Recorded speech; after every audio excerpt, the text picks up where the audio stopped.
அஸ்ஸலாமு அலைக்கும் வரஹ்மத்துல்லாஹி வபரகாத்துஹு.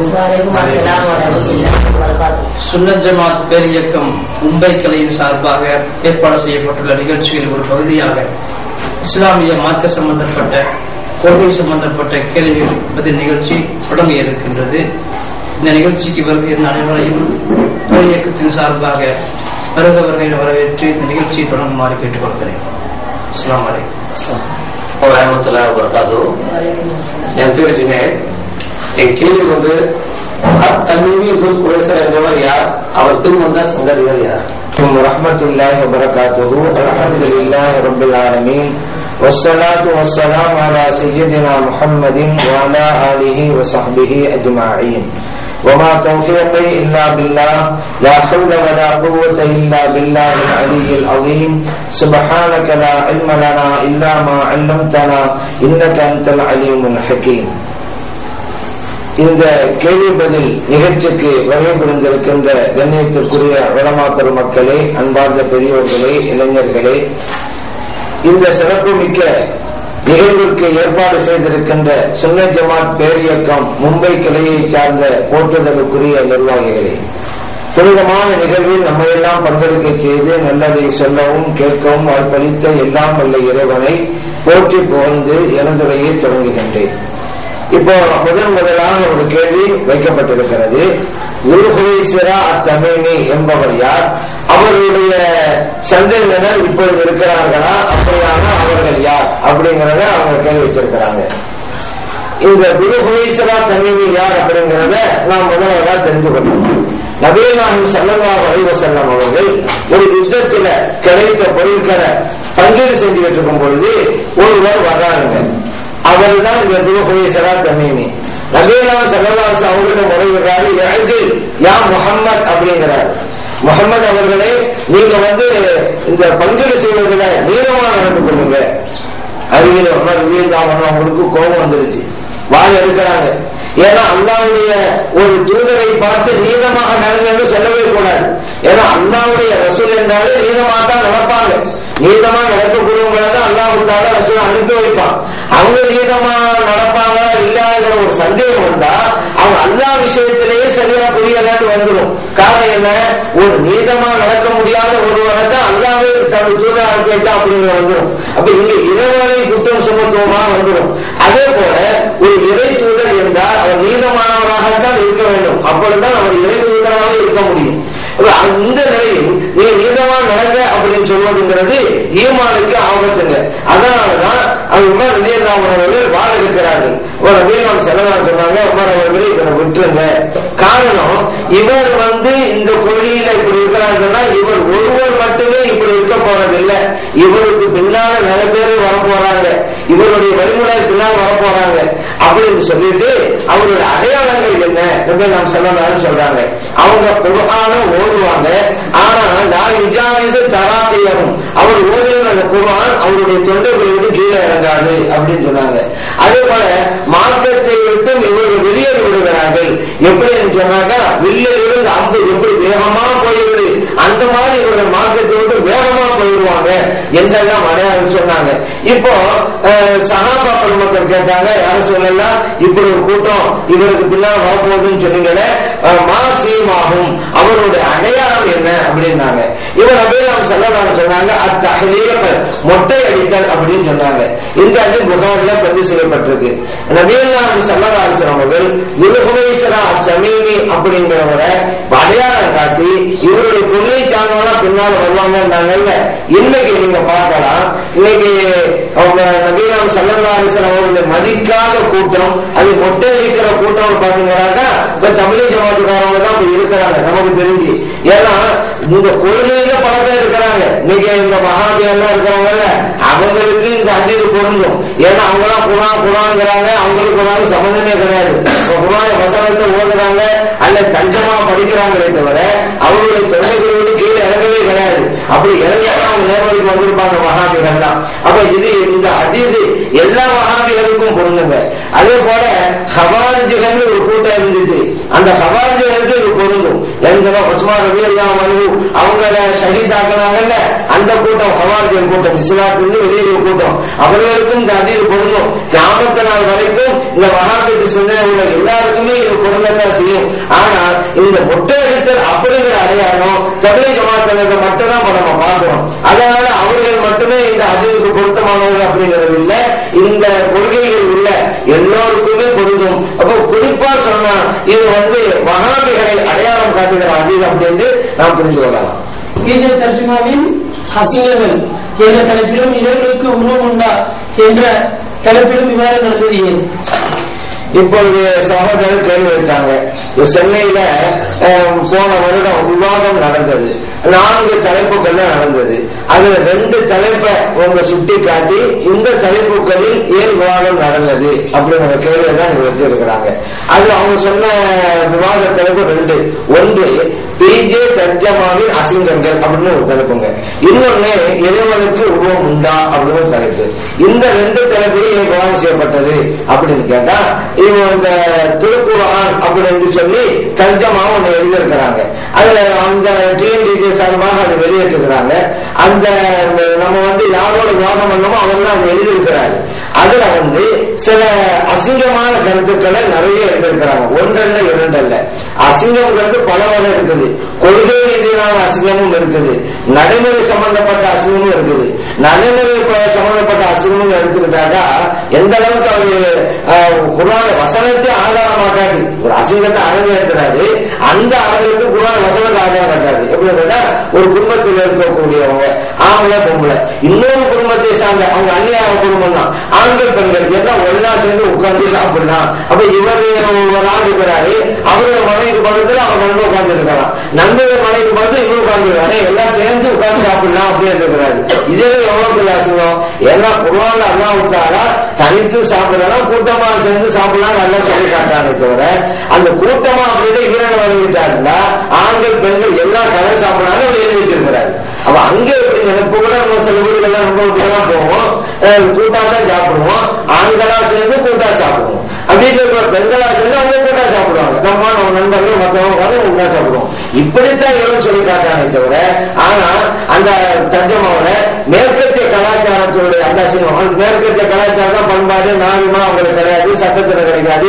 இவங்க மனைக்கு போது அவங்க உட்கார்ந்து வருவான், அவங்க மனைக்கு போது இவங்க உட்கார்ந்து வருவான். இந்த மேற்கத்திய கலாச்சாரம் தான் இவரை மார்க்குங்கிற பேரை எழுதியிருக்கிறாரு. அதுக்கும் சம்பந்தமே இல்லாத அல்லாத வசனத்தை இவரை ஆதாரமா காட்டி இருக்கிறாரு. அதனாலதான் நம்ம வாதம் பண்ணோம். இது உதாரணத்துக்கு சொல்ல இதே இருக்குதுன்னா எந்த ஒரு தனி மனிதனும் இஸ்லாமியில விட்டுருங்க, வேறு சமூகத்தில் இருக்கக்கூடிய எந்த ஒரு தனி மனிதன் கூட இந்த ஒரு அனாச்சாரத்தை இவர் விரும்பவே மாட்டான், இந்த ஒரு ஆபாசத்தை விரும்ப மாட்டான். இது ஒரு பெரிய ஆபாசம் இது. அப்ப எந்த ஒரு தனி மனிதனும் இஸ்லாமியன் அல்லாதவனே விரும்ப மாட்டாங்க பொழுது, ஆனா இஸ்லாமே சொல்லிக்கிட்டு குர்ஆனே ஆதாரம் காட்டி இந்த அசிங்கத்துக்கு குர்ஆன் ஆதாரமா, குர்ஆன்ங்கிறது எவ்வளவு உயர்ந்தது, உலகத்துல மக்கள் எல்லாம் எவ்வளவு பாராட்டுறாங்க, உயர்ந்த வேதங்களை ஏற்றுக்கொள்றாங்க, அப்படிப்பட்ட கருத்தால இருக்குது. ஆனா ஒரு கீழ்த்தரமான ஒரு சட்டத்திற்கு குர்ஆன் தான் சொல்லுதுன்னு சொல்லி குர்ஆனுடைய மகிமையை குறைப்படுத்துகிற இந்த யூதத்தனமான இந்த செயலை தான் அவங்க செஞ்சிருக்கிறாங்க தர்ஜுமாங்கிற பேரில். அதனாலதான் நம்ம அந்த விவாதத்தை நடத்தணும். அதுக்கு பிறகு மிகப்பெரிய மாற்றங்கள் ஏற்பட்டு இருக்கிறது. இவ்வளவு பெரிய மோசமா இருக்கான்னு சொல்லி மக்கள் திரும்பி திரும்பி வந்துகிட்டு இருக்கிறாங்க, சிலங்க மாற்று கொலை மக்கள் வந்துட்டு இருக்கிறாங்க. விவாத நோக்கமும் அதுதான் இருந்தால் நிலையில இருக்குது. அடுத்து உறவு சம்பந்தப்பட்ட நேரத்தை சொன்னாங்க, இஸ்லாத்தினுடைய அடிப்படை கொள்கையே இறைவனுக்கு உருவம் இல்லை அப்படிங்கிறது தான். இந்த கொள்கையை கொண்டு வர்றதுக்கு தான் நபியே நாம் ஸல்லல்லாஹு சொன்னோம், பராத பாடுபட்டாங்க, சித்திரவதைகளை சுமந்தாங்க, துன்பங்கள் துயரங்களை அனுபவிச்சாங்க இந்த ஒரு கொள்கைக்காக. ஏன்னா அந்த காலத்து மக்கள் எல்லாம் இந்த உருவ வழிபாடு கொள்கைகளோட இருந்தாங்க. ஒரு நாளைக்கு ஒரு தெய்வம் ஒரு விக்கிரகம் அடிப்படையில் எல்லாம் அவங்க வழங்குறாங்க. காபாக்குள்ள அந்த சிலையா வச்சிருந்தாங்க. நபியே நாம் ஸல்லல்லாஹு அலைஹி வஸல்லம் அவர்கள் மக்கா வெற்றியும் போது அந்த காபாக்குள்ள இருந்த அந்த விக்கிரகங்களை எல்லாம் வெளியெடுத்து போட்டு உருவமற்ற இறைவனை வணங்குங்கள் அப்படின்னு சொன்னாங்க. அதே போல பாருங்க, நபியே நாம் ஸல்லல்லாஹு அலைஹி வஸல்லம் அவர்கள் கடைசி ஹஜ்ஜின் போது ஹஜ்ஜத்துல் வதா முக்கியமான பிரசனை நிகழ்த்துறாங்க. அதுல சொன்னாங்க, அருமை தோழர்களே, ஐயாவும் ஜாலியா காலத்து மக்களுடைய மூட பழக்க வழக்கங்களை எல்லாம் என்னுடைய காலுக்கு கீழே போட்டு புதைத்து விட்டேன் அப்படின்னு சொன்னாங்க. அப்ப உருவ வழிபாட்டு முறைகள் காலுக்கு கீழே போட்டு புதைக்கப்பட்டது. ஆனா வஹாபிகள் மறுபடியும் தோன்ற நினைக்கிறாங்க. நபியே ஸல்லல்லாஹு அலைஹி காலத்துக்கு முன்னாடி இருந்த அந்த முஷ்ரிக்குகள் மக்களுக்காக எந்த கொள்கையில் இருந்தாங்களோ அந்த கொள்கையை உருவாக்குறது பராத பாடுபடுறாங்க. அதுக்கும் சில இளைஞர்கள், அப்பாவி இளைஞர்கள் பரிகர ஆகிட்டாங்க. அந்த இளைஞர்கள் சரியான பாதையில இல்லாம அவங்க வழிகேட்டில இருக்கிறாங்க, மறுமையை இழந்து நிற்கிறார்கள். இவங்க சில பேர் நம்பி இவங்க சொல்ற சரியாத்தாம நம்புறாங்க. ஆனா அவ்வளவு இஸ்லாத்துக்கு விரோதமானது, இன்னும் சொல்லமான யூதத்தனமானது. இப்ப இறைவனுக்கு உருவழிபாடுங்கிறது யூதத்தனம். இமாம் நபி ரஹ்மத்துல்லாஹி சொல்றாங்க, அத்தஜ்ஸீம் இறைவனுக்கு உருவம் கற்பித்தல் என்பது மதுஹபுல் யஹூதியா, யஹூதியர்களுடைய மதுஹப் என்று இமாம் நபி ரஹ்மத்துல்லாஹி சொல்றாங்க. யூதர்களுடைய கொள்கையாக இறைவனுக்கு உருவம் இருக்கிறது. இந்த மகாபீரரும் இந்த டிஎன்டிஜே வாழ்ந்தார்கள், அவங்களே இறைவன் உருவம் இருக்கிறாங்க. அப்ப யஹூதியுடைய கொள்கை தான் இவர்கள் இருக்கிறது. இன்னும் சொல்ல போனா இவர்கள் இறைவனுக்கு உருவம் கற்பித்து தங்களுடைய ஈமானை இழந்திருக்கிறார்கள், இஸ்லாமிய வட்டத்தை விட்டு வெளியேறிவிட்டாங்க. ஏன் இப்படி இவங்க உருவம் சொன்னா எல்லாத்தையும் தப்பு தப்பா புரியாத மாதிரி இதை தப்பு தப்பா புரியாங்க. முன்னாடி நான் சொன்னேன்ல, ஆண்கள் பெண்கள் அது அந்நிய ஆண்களா அந்நிய பெண்களா இருந்தாலும் ஒன்னா உட்காரலாம், இவன் அவங்க மனைவிக்கு பக்கத்தை உட்காரலாம், அவன் இவங்க மனைவி பக்கம் உட்காரலாம், இல்ல சோறுக்கலாம் அப்படின்னு சொல்லி குர்ஆன் வசனத்தை ஆதாரம் காட்டுறாங்க என்ற ஒரு கீழ்த்தனமாக. அதே போலதான் இறைவனுக்கு உருவம் அப்படிங்கிற பாரதூரமான விஷயத்துக்கு கூட அல்லாஹ் வசனத்தை ஆதாரமா காட்டாங்க. அல்லாஹ் சொல்லி காட்டினான் குர்ஆன்ல, எனக்கு கை உண்டு, எனக்கு முகம் உண்டு, எனக்கு கண் உண்டு எல்லாம் சொல்லி காட்ட இலக்கிய அடிப்படையிலே சொல்லப்படுது. குர்ஆனை அறிஞராக இருந்தால் இலக்கியம் தெரிந்திருக்க வேண்டும், இலக்கணமும் தெரிந்திருக்க வேண்டும். ஆனா இந்த ரெண்டுக்கும் வாழ்க்கை சம்பந்தமே இல்லை. அதனாலதான் தப்பு தப்பாங்க, இலக்கணமும் தெரியாது இலக்கியமும் தெரியாது. இலக்கிய அடிப்படையில் என்ன சொல்லி காட்டலாம், தபாரக்கல்லதி பியதிஹில் இறைவனுடைய கையில் தான் அரசாட்சி இருக்கிறது. அப்ப இங்கே ஆற்றல், அரசு, அதிகாரம் அப்படின்னு அர்த்தம். நம்ம கூட தமிழ்ல கூட சொல்லுவோம்ல, உதாரணத்துக்கு சொல்லுவோம், மன்னர் ஹாரூன் ரஷீதுடைய கையிலே தான் ஒரு காலத்திலே பக்தாத் மாநகரம் இருந்தது அப்படி நம்ம சொல்றோம். அப்ப இந்த நேரத்தில் பக்தாத் மாநகரத்தை ஹாரூன் ரஷீது கையில வச்சு தூக்கிட்டு இருந்தாங்க அப்படின்னு அர்த்தம் கிடையாது, அவருடைய அரசாட்சியில் இருந்தது சொல்றோம். இது இலக்கியம். இதே போல இலக்கியப்படியாக அல்லாஹ் குர்ஆன்ல பேசலாம். அதே போல நம்ம சொல்றோம், உன் முகத்துக்காக தான் நான் பார்க்கிறேன், இல்லைன்னா நான் யாருக்காக செய்ய மாட்டேன் அப்படின்னு ஒரு ஆள் சொல்லுவாரு. உன் முகத்துக்காக தான் பார்க்கிறேன் அப்படின்னு அர்த்தம், உனக்காக பார்க்கிறேன் அப்படின்னு தான் அர்த்தம். தவிர உன் முகத்துக்காக தான் பார்க்கிறேன், உன் கைக்கா பார்க்கிறேன், உன் காலுக்கா பார்க்கிறேன் அர்த்தம், உன் முகத்துல பார்க்க உனக்கா பார்க்கிறேன். இதைத்தான் அல்லாஹ் குர்ஆன்ல குல்லு மன் அலைஹா ஃபான், எல்லாமே அழிஞ்சு போயிடும் உலகத்தில் இருக்கிறது, வயபுக்கா வஜ்ஹு ரப்பிக்க, உங்க ரப்பனுடைய முகம் மட்டும் இருக்கும் அப்படின்னு அல்லாஹ் சொல்றான். பாத்தீங்களா, முகம் தான் அல்லாஹ் சொல்லிட்டாங்க அப்படிங்கிறாங்க. ஆனா அவங்க சொன்ன மாதிரி முகம் தாச்ச எவ்வளவு பெரிய விபரீதமான கருத்து ஏற்படும். உதாரணத்துக்கு எல்லாம் அழிஞ்சு போகும், உங்க ரப்பனுடைய முகம் மட்டும் இருக்கும் அப்படின்னு சொல்லி முகத்துக்கு முகம் தான் அர்த்தம் வச்சுட்டா அவங்க கொள்கைப்படாரம், அவங்க கொள்கைப்படாரம் இறைவன கையுள்ள இருக்குது, இறைவனுக்கு காலுமுள்ள இருக்குது. அப்ப இறைவனுடைய கையும் அழிஞ்சு போகும், இறைவனுடைய காலும் அழிஞ்சு போகும், இறைவனுடைய முகம் மட்டும் இருக்குன்னு அவங்க இருப்போம். முகத்துக்கு முகம் தான் அர்த்தம் வச்சா அப்ப இறைவனுடைய கைகள் கால்கள் எல்லாம் அழிஞ்சு போகும் அர்த்தம். எவ்வளவு விபரீதம் விமான காலத்து அல்லாத அழிஞ்சு போவான்னு சொல்றாங்க. அல்லாஹ் முழுமையா அழிய மாட்டான், அவனுடைய பகுதி அழிஞ்சோட முகம் மட்டும் இருக்கும். அப்படி இவங்க இஸ்லாம் வட்டத்தில் இருக்க முடியுமா? இப்ப நம்ம இமாம்களே என்ன கொடுக்குறாங்க, முகம் என்றால் இவருடைய லாத்து, அவருடைய உள்ளமை எல்லாம் அழிந்து போகும், அல்லாஹ்வுடைய உள்ளமை மட்டும் நினைத்திருக்கும். இது அழகான கருத்து. இப்ப நம்ம நடைமுறையில கூட முகம்ங்கிறத உங்க முகத்துல பார்க்கறா உங்களுக்காக பார்க்கிறேன். அப்ப உங்களுடைய தாத்தத்தை தான் நம்ம நாடுறோம், அவங்களுடைய உள்ளமையை தான் நம்ம நாடுறோம். அதன் அடிப்படையில் தான் சொல்லப்பட்டது. அதே இரவோட கண் அப்படின்னு சொன்னா இரவோட கண்காணிப்பு நம்ம கூட சொல்றேன், இந்தாப்பா என் கண்ணை விட்டு தப்பிட முடியாது, அப்புறம் கண்ணை விட்டு போனா என் கண்காணிப்பு தப்பிட முடியாது. இதெல்லாம் இலக்கியங்கள், அது இலக்கியம் தெரிஞ்சுக்கிட்டு குர்ஆன் அணுகணும். ஆனா இலக்கியம் தெரியாதனாலதான் கண்ணுக்கு கண்ணு, காலுக்கு காது, கைக்கு கை அர்த்தம் வச்சாங்க. அப்படி அர்த்தம் வச்சா விபரீதம் ஏற்படுங்கிறத நம்ம சொல்லி தெரிய தேவையில்லை. குர்ஆனுடைய இன்னொரு வசனத்தை படிச்சு பார்த்தாலே தெரியும். அல்லாஹ் உள்ளத்துல சொல்றான், வலா தஜஅல் யதக மக்லூலத்தன் இலா உன்கிக, உங்களுடைய கையை கழுத்துல கட்டிட்டு இருக்காதீங்க. வலா தபசுத்துஹா குல்லல் பஸ்தி, உங்க கையை விரையா விரிச்சிடாதீங்கிறான். கையண்டா கையண்டா அர்த்தம் வைக்கணும்னு சொல்லி இந்த கையை அர்த்தம் வைக்க முடியுமா? அப்புறம் கையை ஒரு கழுத்துல வைக்காதீங்க அப்படின்னு சொன்னாக்கா கையை கழுத்துல வைக்க கூடாதா? அதான் தடை செய்யறானா? இல்ல ஒரே இருக்கக்கூடாதுங்கிறான், கை இருக்கக்கூடாதா? அண்ணன் இருக்கக்கூடாதுன்னு சொல்றான். நம்ம கைக்கு கையில அர்த்தம் வச்சிருவோமா? ஒரு கையை இருக்கக்கூடாதுனால எப்படி ஒளி செய்யறது, எப்படி வணங்குறது, எப்படி சாப்பிடுறது, எப்படி வேலை செய்யறது? அப்ப இது அந்த இலக்கியம். நீ கையை கழுத்துல கட்டாதன்னு சொன்னா நீ கஞ்சனா இருக்காத, ஒரே விரிச்சிடாதன்னு சொன்னா கொடுக்கிற பேர்ல இருக்கிறதா கொடுத்தபடி நீ கஷ்டப்படாத, இலக்கியமா பேசுகிறேன். இதுவெல்லாம் புரியுதுல. இலக்கிய அடிப்படை புரிய வேண்டியதை பாரதூரமாக அல்லாஹ்வுக்கு உருவம் கற்பித்து ஈமானை இழந்து இருக்கிறார்கள். எப்ப இறைவனுக்கு உருவம்னு அவங்க சொன்னாங்களோ இஸ்லாமிய வட்டத்தை விட்டு அவங்க வெளியேறிட்டாங்க. அப்படிங்கிறத நம்ம புரிந்து கொள்ளுங்க. அதே போல இறைவனுக்கு உருவம் உண்டு அப்படின்னு சொல்லி அந்த அரிசியில போய் உட்கார்ந்துட்டு இருக்கிறான் இறைவன் வந்து அரிசியில கொண்டு போய் வச்சு விட்டாங்க. அப்ப இறைவன் உலகத்துல இருக்கிறான். அல்லாஹ் குர்ஆன்ல சொல்லும் பொழுது ஓரமாக்கும் அயனமாக்கும் நீங்கள் எங்க இருந்தாலும் இவன் உங்க கூட இருக்கிறான். அயனமாத்தோன்னு ஃபஸம் வஜ்ஹுல்லா நீங்க எங்க நோக்கினாலும் அங்கே இறைவனைத்தான் நீங்க பார்க்குறீங்க. வக்காலல்லாஹு பிக்குல்லி ஷைஇன் முஹீத்தா இறைவன் எல்லா பொருளையும் சூழ்ந்துள்ளான் என்று குர்ஆன்ல பல்வேறு வசனங்கள் அப்படி சொல்லப்படுது.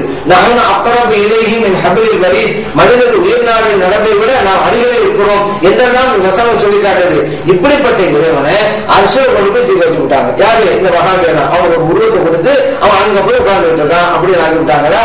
அது எவ்வளவு பெரிய விபரீத அர்த்தம் தரும் அப்படின்னு கேட்டா, அந்த மறுமை நாளில போக்கவும் எழுமையின் சமானியா என்று அல்லாஹ் தஆலா சொல்றான். அரிச 8 மலக்கள் சேர்ந்து தூக்குவார்கள் என்று அல்லாஹ் குர்ஆன்ல சொல்றான். இந்த வஹாபி எல்லாம் அல்லாஹ் வந்து அந்த அரிசியை கொண்டு போய் உட்கார வச்சுட்டாங்க. அந்த அரிசி 8 மலக்குமார்கள் தூக்குறாங்கன்னா அப்ப 8 மலக்கள் சேர்ந்து அல்லாஹ்வை சேர்ந்து சொல்லி தூக்கிறாங்க. அப்ப அல்லாஹ் தூக்க முடியும் அப்படிங்கறது அவங்களுக்கு கூட இருந்துட்டு இருக்கு. இது சரியாகுமா? யோசிச்சு பாருங்க. எப்படி சரியாகும்? அல்லாஹ் அப்ப அல்லாஹ்வுடைய எடையே அவ்வளவுதான். மகான்கள் சொல்லிருக்காங்க அல்லாஹ்வுடைய வெயிட் 8 மடங்கு சேர்ந்தா தூக்கலாம் அப்படிங்கிறது. ஏன்னா குர்ஆன் வசனம் பாருங்க. இப்படி விபரீதமான கருத்துக்களை தான் தௌஹீதுங்கிற பேரில ஏகத்துவ பேரில ஷிர்க்கை நுழைத்துக் கொண்டிருக்கிறார்கள். யஹூதிகளுடைய அந்த தவறான மதங்களுடைய கருத்துக்களை எல்லாம் அவர்கள் நினைத்துக் கொண்டிருக்கிறார்கள் என்பதுதான் உண்மை. இதை மக்களுக்கு இவர்களை இப்ப அடையாளம் காட்டுங்கனால இந்த தயப்பை நம்ம மேற்கொண்டோம். காரணம் என்ன? நாங்க தான் தௌஹீது அப்படின்னு சொல்லி போலி தௌஹீத போதிக்கிறாங்க. அப்ப மக்கள் இந்த தௌஹீதுங்கிறாங்க ஏமாந்து கூடாதுதான் இவர்கள் யார் என்பதை அந்த சமூகத்தில் அடையாளம் காட்டுவதற்காக தான் அவங்க உட்கார வச்சு இந்த தரப்புல பேசணும். இந்த தரப்புல பேசின பிறகு எவ்வளவு அவங்க எழுதாதுமோ அவர்கள் ஆதாரம் என்ன? இந்த 20 தரப்புல பேச முடிஞ்ச உடனே அவங்க அறிவிப்பு செய்யறாரு அவங்களுடைய வெப்சைட்ல. என்னன்னு கேட்டா 6 மாதங்களுக்கு யாரும் என்னோடு எந்த தொடர்பு வைத்துக் கொள்ள வேண்டாம். காரணம், இருவருக்கு உருவம் உண்டாகிற விஷயத்துல நான் ரிசர்ச் பண்ண போறேன். இனிமே நான் எந்த ஒரு புதிய கூட்டத்திலும் நான் கலந்து கொள்ள மாட்டேன்.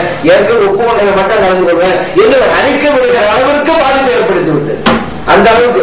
ஏன்னா மக்கள் அவர்களை சார்ந்த அவர்கள் நல்ல கருத்தை தான் சொல்ல ஏற்றுக்கொண்டவர்களை கூட இந்த விஷயத்தை உணப்படாது. என்ன நீங்க காதலோடு கூட எங்கிட்ட வந்து சேர்க்கிறீங்க?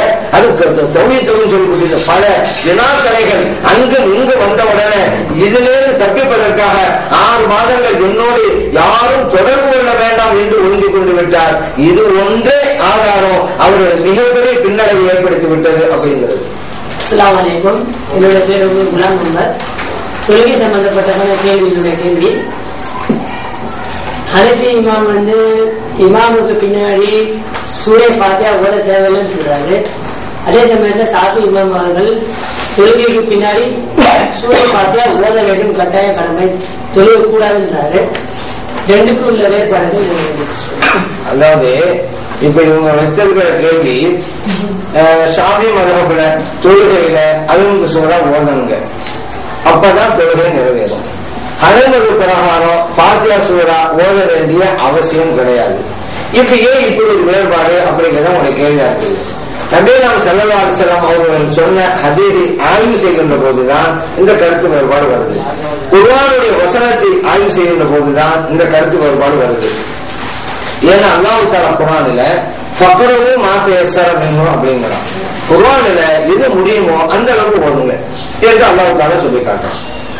அதன் அடிப்படையை பார்க்கும் பொழுது ஏதாவது ஓதுனா போதுமானது. அப்ப குர்ஆன்ல ஏதோ வசனம் 3 வசனம் எழுதுறாங்க, தொழுகை கூடிவிடும். காரணம் அல்லாஹ் தஆலா இதைத்தான் ஓதணும் அப்படின்னு சொல்லல, உங்களுக்கு எது முடியுமோ அதை ஓதுங்க அப்படின்ட்டான். அதான் அலுவலம் சொல்றாங்க அப்படிதான் சொன்னான். அதனால எந்த வசனத்தை ஓதுனாலும் போதுமானது, இதைத்தான் ஓதணும் அப்படிங்கிற அவசியம் இல்லை அப்படின்ட்டாங்க.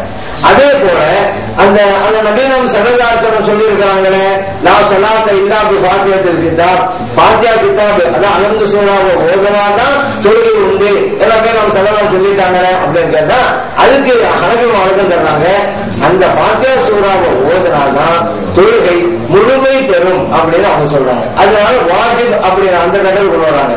குர்ஆன்ல ஏதோ ஒரு பகுதியில வசனத்தை எடுத்து ஓதுறது ஃபர்து, ஆனா அல்ஹம்து சூராவை ஓதுறது வாஜிப். ஏன்னா நபி நாம் ஸல்லல்லாஹு அலைஹி வஸல்லம் சொல்லி இருக்கிறாங்கல்ல அதன் அடிப்படையில.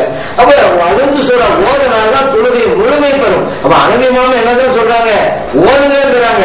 ஆனா இது ஓதாவிட்டாலும் தொழுகை நிறைவேறும் தவிர, ஆனா முழுமை பெறுவதாக இருந்தால் அலுந்து சூறா ஓதித்தான் ஆகணும் அப்படிங்கிறாங்க.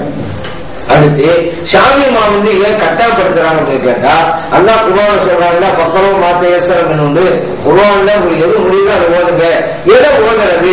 அந்த வசனத்துக்கு தான் நபி ஸல்லல்லாஹு அலைஹி வஸல்லம் ஹதீஸ் விளக்கமா அமையுது. லா ஸலாத்த இல்லா பிஃபாத்திஹத்தில் கிதாப், ஃபாத்திஹா சூரா ஓதுனாதான் தொழுகை அப்படி சலாம் சொன்னது அந்த வசனத்துக்கு விளக்கம். அப்ப குர்ஆனை ஓதணும்னு குர்ஆன் சொல்கிறது, எதை ஓத வேண்டும் அந்த குர்ஆன்ல என்பதை இந்த ஹதீஸ் சொல்லுது. அதனால அலுந்து சூறாவை ஓதணும் என்று நபி ஸல்லல்லாஹு சொல்லி இருக்கிறாங்க. இப்ப இந்த கருத்தை ஷாஃபி இமாம் நமக்கு விளக்கி காட்டுறாங்க. அப்ப அலுந்து சூறா தான் ஓதணும். இப்ப ஹதீஸ் ஒண்ணுதாங்க, லா ஸலாத்த இல்லா பிஃபாத்திஹத்தில் கிதாப். இதுக்கு விளக்கம் அளிப்பதுல தான் வித்தியாசப்படுது. எப்படின்னு கேட்டா, லா ஸலாத்த அப்படின்னா லா ஸிஹ்ஹத ஸலாத்தி அப்படின்னு ஷாஃபி இமாம் அந்த அங்க ஒரு வார்த்தை மருந்து இருக்குது. லா ஸலாத்தன்னா தொழுகை என்பதே நிறைவேறாது, இல்லா பிஃபாத்திஹத்தில் கிதாப் ஃபாத்திஹா சூரா ஓதுறாதா அப்படிங்கிறது. அதே அரபி வாங்குறது ஸஹத்துங்கிற வார்த்தைய அங்க மறைச்சு வைக்காம கமால் அப்படிங்கிற வார்த்தை அவங்க மறைஞ்சிருக்குன்னு சொல்றாங்க. லா கமால் ஸலா இல்லா பிஃபாத்திஹத்தில் கிதாப், தொழுகை முழுமை பெறாது இந்த ஃபாத்திஹா சூராவை கொண்டே தவிர, ஃபாத்திஹா சூரா ஓதுனாதான் முழுமை பெறும் என்பது அரபி மாமுடைய கருத்து. ஃபாத்திஹா சூரா ஓதுனாதான் நிறைவேறும் தொழுகை என்பது ஷாஃபி மாமுடைய கருத்து. காரணம் என்ன? அந்த எந்த வார்த்தை அங்கே மறைந்து இருக்கிறது அப்படிங்கறதுலதான் ஸஹத்துங்கிற வார்த்தை தான் மறைஞ்சிருக்குது ஷாஃபி இமாம் சொல்றாங்க. கமால்ங்கிற வார்த்தை தான் மறைஞ்சிருக்கிறது ஹனஃபி இமாம் சொல்றாங்க. அதனால நிறைவேறாது அப்படிங்கிற அர்த்தத்தை ஷாஃபி இமாம் கொடுக்கறாங்க, முழுமை பெறாது அப்படிங்கிற அர்த்தத்தை ஹனஃபி இமாம் கொடுக்கறாங்க. ஹனஃபி மதம் கூட ஓதித்தான் ஆவணும், அந்த அருள் சொல்றாங்க ஓதக்கூடாது, ஓதித்தான் ஆவணும். ஆனா ஓதாவிட்டாலும் வேற வசனத்தை ஓதிட்டாலும் தொழுகை கூடியதும் அப்படிங்கிறாங்க. ஆனா ஃபாத்திஹா சூரா விட்டதுனால தொழுகை கூடனாலும் கூட ஃபாத்திஹா சூரா ஓதலையில அதனால சஜிதா செய்யணுங்கிறாங்க. காரணம் கேட்டா வாஜிபு விட்டுட்டா சஜிதா செய்யணும். அப்போ அதனால ஹனஃபி இமாமும் அலுந்து சூரா ஓதுறது முக்கியத்துவம் தான் செய்யறாங்க. நீ விட்டுட்டியாக்கா சஜிதா செய்யி அப்படிங்கிறாங்க. அப்படி இல்ல என்ன வழங்குது? அல்லாஹ் குர்ஆன்ல சொல்றான் ஃபக்ரும் மாத்தேசரன் அப்படின்னு சொல்லி, உங்க முடிஞ்சதை ஓதுங்க அப்படின்னு. ஹனஃபி இமாம் அனுப்பிப்பாரு, அல்லாஹ் முடிஞ்சதை ஓத சொல்லிவிட்டான். அதனால இதைத்தான் ஒரு கட்டாயப்படுத்தவில்லை, எதை ஓதாலும் தொழுகை பெறும். அது சராசரி சொல்லி இருக்கிறாங்க அனுசரா பத்தி. அதனாலதான் முழுமை பெறும் நம்ம சொல்றோம். அப்ப அனுசரா ஓட்ட நம்ம குறைஞ்சிடும், அது சரி கட்ட சஜாசம் செய்யணும். ஷாஃபி இமாம் சொல்றாங்க, அல்லாஹ் ஓதுங்க, ஏதாவது ஓதுங்க, ஃபக்ரும் மாத்தேசன் முடிஞ்ச ஓதுங்க அப்படின்ட்டான். எதை ஓதுவது அப்படிங்கும் பொழுது நபி ஸல்லல்லாஹு இந்த அது விளக்கம் தருது. ஃபாத்திஹா சூரா தான் ஓதணும் அப்படிங்கறத அந்த வசனத்துக்கு இது விளக்கமா அமையுது என்பது ஷாஃபி இமாமுடைய கூற்று. அது எல்லாமே அந்த அனுசரா ஓதணும் அப்படின்னு தான் யோகித்து சொல்றார். எஜித ரலியல்லாஹு தஆலா என்று கூறலாமா? யஸீத ரலியல்லாஹு அன்ஹு அப்படின்னு நம்ம கூறக்கூடாதுங்க. காரணம் என்னன்னு கேட்டா, உலகத்திலே இருக்கிற கோடிக்கணக்கான இஸ்லாமியர்களுடைய உள்ளங்கள் காயப்பட்டு புண்படுகின்ற காரியம் நிகழ்ந்துச்சு. அதுக்கு காரணம் என்ன? அந்த யஸீத் தான். அவரை போய் நம்ம ரலியல்லாஹு அன்ஹு எப்படி சொல்றது? அல்லாஹ் புரிஞ்சு கொள்ள எப்படி சொல்றது? ஆனா சில பேர் இதுக்கு வாதிடலாம். எப்படி கேட்டா, ரலியல்லாஹு அன்ஹு என்ன அர்த்தம்? அல்லாஹ் புரிஞ்சு கொள்வானாக அப்படின்னாங்க அர்த்தம். ஒரு துவா தானுங்க, ஒரு ஆள் துவா செய்யலாம் தானே அப்படின்னு சில பேர் வாதிடலாம். ஆனா நடைமுறையில சில வார்த்தைகளை யாராருக்கு சொல்வது அப்படிங்கறத முஸ்லிம்கள் வகுத்திருக்கிறார்கள். உதாரணத்துக்கு ரலியல்லாஹு அன்ஹு அப்படிங்கறத சஹாபா பெருமக்கள், தாபியங்கள், இமாம்கள், இறை நேசர்கள் இவர்களுக்கெல்லாம் இந்த வார்த்தை சொல்வது அப்படிங்கிறது முஸ்லிம்களுடைய பண்பாடாக இருக்கிறது. ஏன்னா இந்த வார்த்தைகளை அவங்களுக்குன்னே வச்சிருக்கிறாங்க. துவா தான், துவா யாருக்கும் செய்யலாம். ஆனா இப்படிப்பட்ட வார்த்தைகள் நல்லவர்களுக்கு செய்வது, இறைச்சம் உள்ளவர்களுக்கு தான் வார்த்தை உபயோகிப்பது அப்படி வழக்கம் இருக்குது. அதே போல ரஹ்மத்துல்லாஹ், ரஹ்மத்துல்லாஹி அலைஹி அப்படிங்கிற வார்த்தை இருக்குது. அல்லாஹ் அவர்களுக்கு ரஹ்மத் செய்வானாக. இத வழிமாறுகளுக்கு யூஸ் பண்ற அந்த வழக்கமும் முஸ்லிம்கிட்ட இருந்துகிட்டு இருக்குது. அதே போல சாமானியர்களாக இருந்தா ரஹ்மத்துல்லாஹு துனூபஹு அப்படின்னு சொல்லி அவருடைய பாவத்தை அல்லாஹ் தஆலா மன்னிப்பானாக அப்படின்னு சொல்ற வழக்கம். இது சாமானியர்களுக்கு சொல்லக்கூடியது. இது முஸ்லிம்களுக்கு மத்தியில் இருக்குது.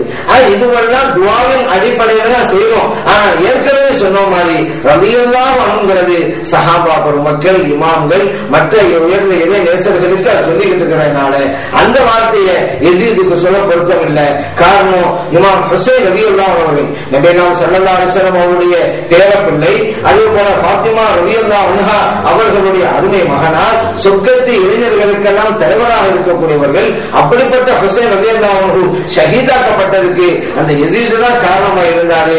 அந்த வகையில அவர் போய் ரலியல்லாஹு அன்ஹு சொன்னாங்க, ஏதோ அவருடைய இந்த செயல்பாட்டுக்கெல்லாம் நாம் அங்கீகாரம் வாங்குற மாதிரி ஆகும். அதே போல அவர் செய்த இந்த அநியாயத்தை நம்ம ஏற்றுக்கொண்ட மாதிரி ஆகும். அதனால யஸீதுக்கு இந்த வார்த்தையை உபயோகிக்க கூடாது. ஏன்னா இஸ்லாமியர்கள் யஸீதை எந்த அளவுக்கு வெறுத்து ஒதுக்குறாங்க அப்படிங்கிறது ஒரு உதாரணம் போடுங்க. அந்த கர்பலா நிகழ்ச்சிக்கு முன்னால அரபிகளுக்கு மத்தியில பல யஸீதுகள் இருந்தாங்க, முஸ்லிம்களே இருந்தாங்க. யஸீதுன்னு பேர் உள்ளவங்க பல பேர் இருந்தாங்க கர்பலாவுக்கு முன்னால. கர்பலாவுக்கு பிறகு உலக முஸ்லிம்கள்ல ஒரு யஸீதை காட்டுங்க பார்ப்போம். அந்த யஸீது வார்த்தையே அல்ல இல்லாம யாரும் பேர் வைக்கிறது இல்லை, யஸீது பேர் வைக்கிறதே இல்லை. கர்பலாவுக்கு முன்னால பலர் இருந்தார்கள். கர்பலாவுக்கு பிறகு ஒரு யஸீது கூட உலக தலைவர்களுக்கு இஸ்லாமிய சமூகத்தில் இல்லைன்னு சொன்னா முஸ்லிம் சமூகமே அவரை ஒதுக்கி வைத்திருக்கிறது அப்படிங்கிறதுதான். அதே போல அந்த நிகழ்ச்சிக்கு முன்னால ஹுசைன்ங்கிற பேர் கொண்டவங்க ஒருத்தவங்க இருந்தாங்க. யாரு? இமாம் ஹுசைன் ரலியல்லாஹு அவங்க மட்டும்தான் ஹுசைன் அந்த கர்பலா நிகழ்ச்சி நடந்த போது. ஆனா அந்த கர்பலாவுக்கு பிறகு கோடிக்கணக்கான ஹுசைன்கள் வந்துட்டாங்க. அப்ப இப்படி நம்ம பார்க்கும் பொழுது யஸீதை உலக அரங்கில இஸ்லாமியர்கள் ஏற்றுக்கொள்ளவில்லை அப்படிங்கிறதுக்கு இது ஒண்ணு மிகப்பெரிய ஆதாரம். அப்படி இருக்கிற முஸ்லிம்கள் ஒதுக்கப்பட்டிருக்கிற அந்த யஸீதை ரலியல்லாஹு அன்ஹு அப்படிங்கிறது நான் துஆவுக்காக செஞ்ச எந்த வாதிட்டாலும் கூட அவருடைய செயல்பாட்டுக்கு அங்கீகாரம் வந்துற மாதிரி ஆகும். ஆகவே இந்த வார்த்தை அவர் விஷயத்தில் உபயோகிக்க கூடாது. அஸ்ஸலாமு அலைக்கும். அனுப்பி தொழுகை முறையில ரஃபேதன் பண்றோம்ல, கையை நாம உயர்த்துவதே இல்லை. அதுக்கு சரியான ஹதீஸ் ஏதாவது ஆதாரம் இருக்கா? ஷாஃபி மதமும் ஹனபி மதமும் இதுல இந்த கைகளை உயர்த்தும் விஷயத்துல ஒரு வித்தியாசம் இருக்குதுங்க. ஷாஃபி மதத்தை பொறுத்த மட்டில் இந்த கைகளை ஆழமாக நீயத்து வச்சு தம்பி கட்டும் போது உயர்த்துவோம். அப்புறம் ருக்குக்கு போகும்போது கையை ஊற்றி ருக்கு போவோம். ருக்குல இருந்து செமெல்லாம் நல்லா வரும்போது கை ஊற்றிட்டு தான் வருவோம். இப்படி இருக்குது. ஆனா ஹனபி மதஹப்ல ஒரே ஒரு தடவை தான் கை உயர்த்துறது இருக்குது. நீயத்து வச்சு நம்ம தக்பீர் கட்டு போகும்போது கையை உயர்த்துவோம்ல, அது ஒண்ணுதான் இருக்குது, அது பிற கிடையாது. ஏன் இப்படி ஒரு ரெண்டு வகை இருக்குன்னு கேட்டா ரெண்டு விதமான ஹதீஸ் இருக்குது. அவர் நபி ஸல்லல்லாஹு அலைஹி வஸல்லம் அவருடைய தொழுகையை பற்றி சஹாபா பெருமக்கள் சொல்லும் பொழுது ஒவ்வொரு நிலையிலும் கையை உயர்த்தினார்கள் அப்படின்னு ஹதீஸ் வருது. அந்த ஹதீஸை ஷாஃபி இமாம் எடுத்துக்கிட்டாங்க. அதே போல வேற ஹதீஸ்ல நபி ஸல்லல்லாஹு அலைஹி வஸல்லம் அவர்கள் ஒரு தடவை மட்டும்தான் உயர்த்தினார்கள். மர்ரத்தன் வாஹிதா, ஒரே ஒரு தடவை தான் கையை உயர்த்தினாங்கன்னு சொல்லி அந்த கையை நியத்து வைக்கும்போது கை உயர்த்தினாங்கல்ல, அது மட்டும்தான். வேற தடவைகளை உயர்த்தவே இல்லை என்ற ஹதீஸ் இருக்குது. இது அபூதாவுல இருக்குது. இது சரியான ஹதீஸின் அடிப்படையில, அது சரியான ஹதீஸ் தான். அதன் அடிப்படையிலே தான் அந்த ஹதீஸை ஹனபி அவர்கள் ஆதாரமாக எடுத்துக் கொண்டிருக்கிறார்கள். அஸ்ஸலாமு அலைக்கும். என் பேர் ஜாலு. என்னுடைய கேள்வி பல கொடிகள் இன்னைக்கு கட்டிட்டு இருக்காங்க, தர்காக்களும் கட்டுறாங்க. அந்த கொடிகள் இஸ்லாத்தில் இருக்கிறதா, இல்ல அந்த கொடிகளுக்கு என்ன விளக்கம்னு விளக்கம்? கொடி அப்படிங்கிறது இஸ்லாத்தினுடைய அடையாளங்கள் ஒண்ணுதாங்க. மார்க்கம் அனுமதித்ததுதான். நபியனாம் ஸல்லல்லாஹு அலைஹி வஸல்லம் ஒரு காலத்துல பல கட்டங்கள்ல கொடி யூஸ் பண்ணி இருக்கிறாங்க. குறிப்பா யுத்த காலங்கள்ல அவங்க உபயோகித்திருக்கிறாங்க. அப்ப மூத்தாங்கல யுத்தத்துக்கு நபியனாம் ஸல்லல்லாஹு அலைஹி வஸல்லம் அவர்கள் அனுப்பி வச்சாங்க சஹாபா பெருமக்களை. அப்ப கொடியை தான் அனுப்பி வைக்கிறாங்க. முதலா ஸைத் ரலியல்லாஹு அன்ஹு அவங்க தான் தலைமை நடத்துறாங்க. அவங்க தேவ கொடி இருக்குது. அவங்க ஷஹீதாக்கப்பட்டவங்க அந்த கொடியை ஜாஃபர் ரலியல்லாஹு அன்ஹு வாங்கிக்கிட்டாங்க. அடுத்த தளபதி ஜாஃபர் ரலியல்லாஹு அன்ஹு. அவங்களும் ஷஹீதாக்கப்பட்ட உடனே அப்துல்லா இப்னு ரவாஹா ரலியல்லாஹு அன்ஹு அந்த கொடியை வாங்கிட்டாங்க. அவங்க தலைமையை நடத்துறாங்க. அவங்களும் ஷஹீதாக்கப்பட்ட உடனே ஹாலித் இப்னு வலீத் ரலியல்லாஹு அன்ஹு அவர்கள் தலைமையை நடத்துறாங்க. அந்த கொடியை வாங்கி கொண்டு வெற்றி வாங்கி சூடுனாங்க. இந்த ஹதீஸ் புகாரில் பதிவு செய்யப்பட்டிருக்கு. இந்த ஹதீஸின் மூலம் யுத்த காலகட்டங்களில் கொடி உபயோகிக்கப்பட்டிருக்கிறது. நபி ஸல்லல்லாஹு அலைஹி வஸல்லம் கொடியை கொடுத்து அனுப்பியிருக்காங்கன்னு புரியும். அதே போல ஹைபர் யுத்தத்தின் போது நபி ஸல்லல்லாஹு அலைஹி வஸல்லம் சொல்றாங்க, நாளைய தினத்துல ஒருவருடைய கையில நான் கொடியை கொடுப்பேன், அவர் மூலமாகத்தான் அல்லாஹ் தஆலா வெற்றியை தருவான் அப்படின்னு சொல்லிட்டாங்க. அடுத்த நாள் காலையில ஒவ்வொரு சஹாபிக்கும் ஆகும், நம்மளை கூப்பிட மாட்டாங்களா, ஸல்லல்லாஹு நமக்கு அந்த கொடியை தர மாட்டாங்களான்னு. இந்த நேரத்துலதான் ஐனா அலி ரலியல்லாஹு அன்ஹு எங்க அப்படி இருந்தாங்க. சஹாபா பெருமக்கள் சொன்னாங்க, அவங்களுக்கு கண்வழியால் பாதிக்கப்பட்டிருக்காங்க, யார சொல்றதா அப்படின்னு கூட்டிட்டு வாங்கன்னாங்க நபி ஸல்லல்லாஹு அலைஹி வஸல்லம். அடுத்து பட்டாங்க அலி ரலியல்லாஹு அன்ஹு தங்களுடைய முபாரக்கான உமிழ்நீரை எடுத்து கண்ணில் தடவுனாங்க. அடுத்த கணமே அந்த கண்மொழி போய்விட்டது. கொடியும் கொடுக்கிறாங்க, வெற்றி வாகையும் சுடுகிறார்கள். இந்த ஹதீஸ் புகாரில பதிவு செய்யப்பட்டிருக்கு. இது ஹைபர் யுத்தத்தின் போது அது நடந்தது. நபிகள் ஸல்லல்லாஹு அலைஹி வஸல்லம் அவர்கள் அவர்கள் கொடியை உபயோகித்திருக்கிறார்கள். இது மூலம் புரிகிறோம். இன்னொன்னு, நபிகள் ஸல்லல்லாஹு அலைஹி வஸல்லம் அவங்களுக்கு ஒரு கொடி, அதாவது ஒரு குறிப்பான ஒரு கொடி இருந்தது. அவங்களுக்கு மட்டுமே அந்த கொடி ஸல்லல்லாஹு அலைஹி வஸல்லம் கொடி அப்படின்னு மற்றவங்க சொல்லுவாங்க. அந்த அளவுக்கு ஒரு குறிப்பான ஒரு கொடி இருந்துச்சு. அதுக்கு பேர் உகாப்னு கூட ஸல்லல்லாஹு அலைஹி வஸல்லம் பேர் வச்சாங்க. உகாப்னு சொன்னா ராஜாலின்னு அர்த்தம். ராஜாலி பறவை இருக்குதுல்ல, அந்த பேரை வச்சாங்க அந்த கொடிக்கு. ஏன்னா எப்படி எல்லா பறவைகளையும் அடக்கி ஆளுகிற அந்த ஆற்றல் ராஜாலி பறவைக்கு இருக்குதோ, அதே போல அநியாயங்கள் அட்டூழியங்கள் எல்லாம் விரட்டி விட்டு சத்தியத்தை நிலைநாட்டுவது அப்படிங்கிற லட்சியத்தின் அடிப்படையில் அந்த கொடியை செல்லாம் வச்சிருந்ததுனால உகாப் ராஜாலி பறவை அப்படின்னு அதுக்கு பேரை வச்சிருந்தாங்க.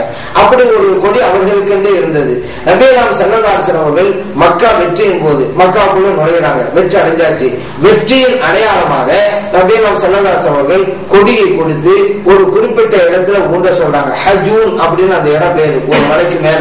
அங்க போய் இந்த கொடியை ஊண்டுறாங்க. வெற்றி கொடி, மக்கா வெற்றி அடைஞ்சிடும் அடையாளம் வருது.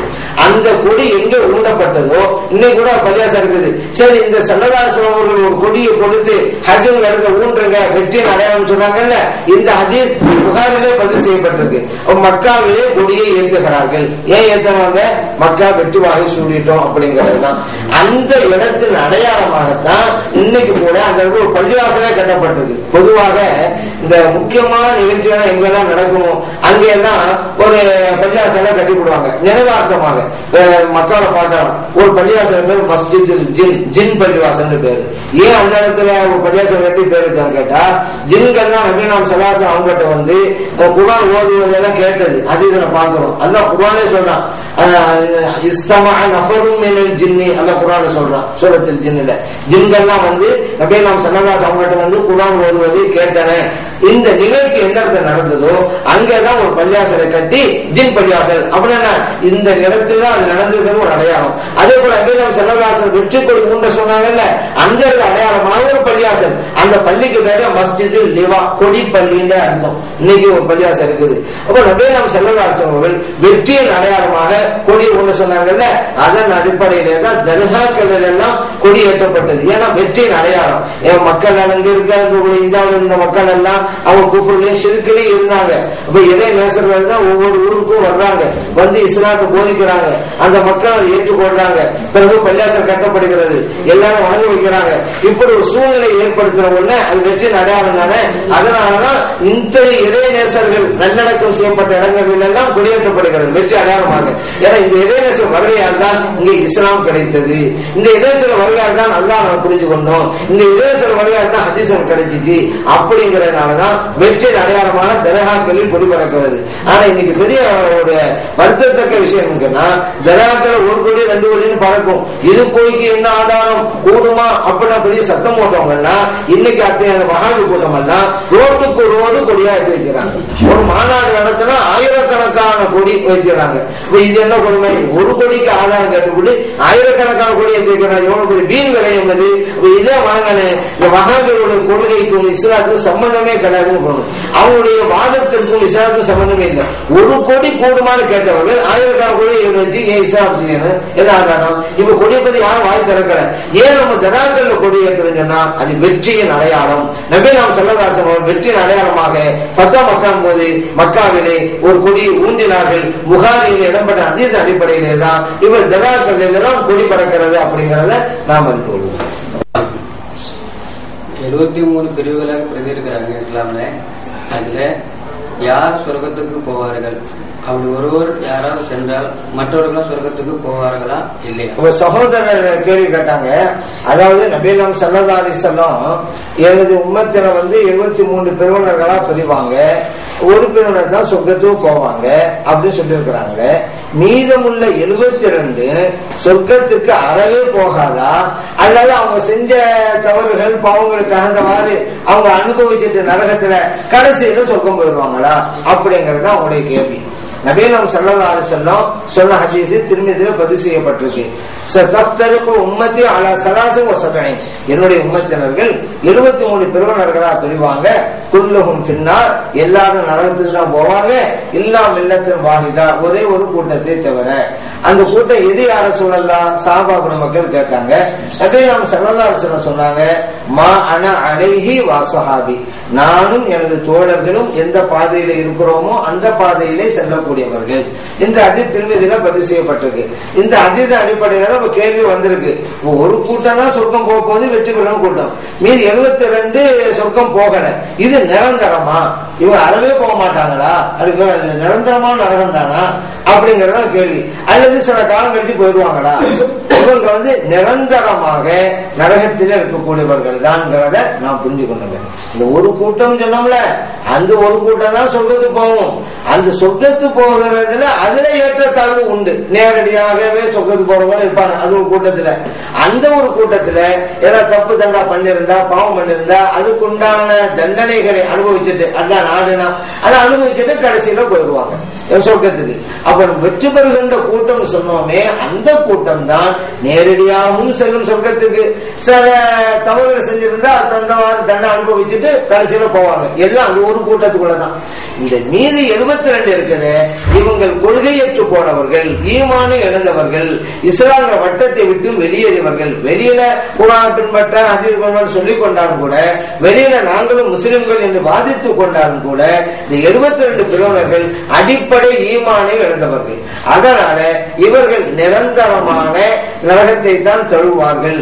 காரணம், ஈமான் அவர்களும் இல்லை என்பதுதான் நபிகள் ஸல்லல்லாஹு அலைஹி வஸல்லம் அவருடைய இந்த ஹதீஸுடைய கருத்து.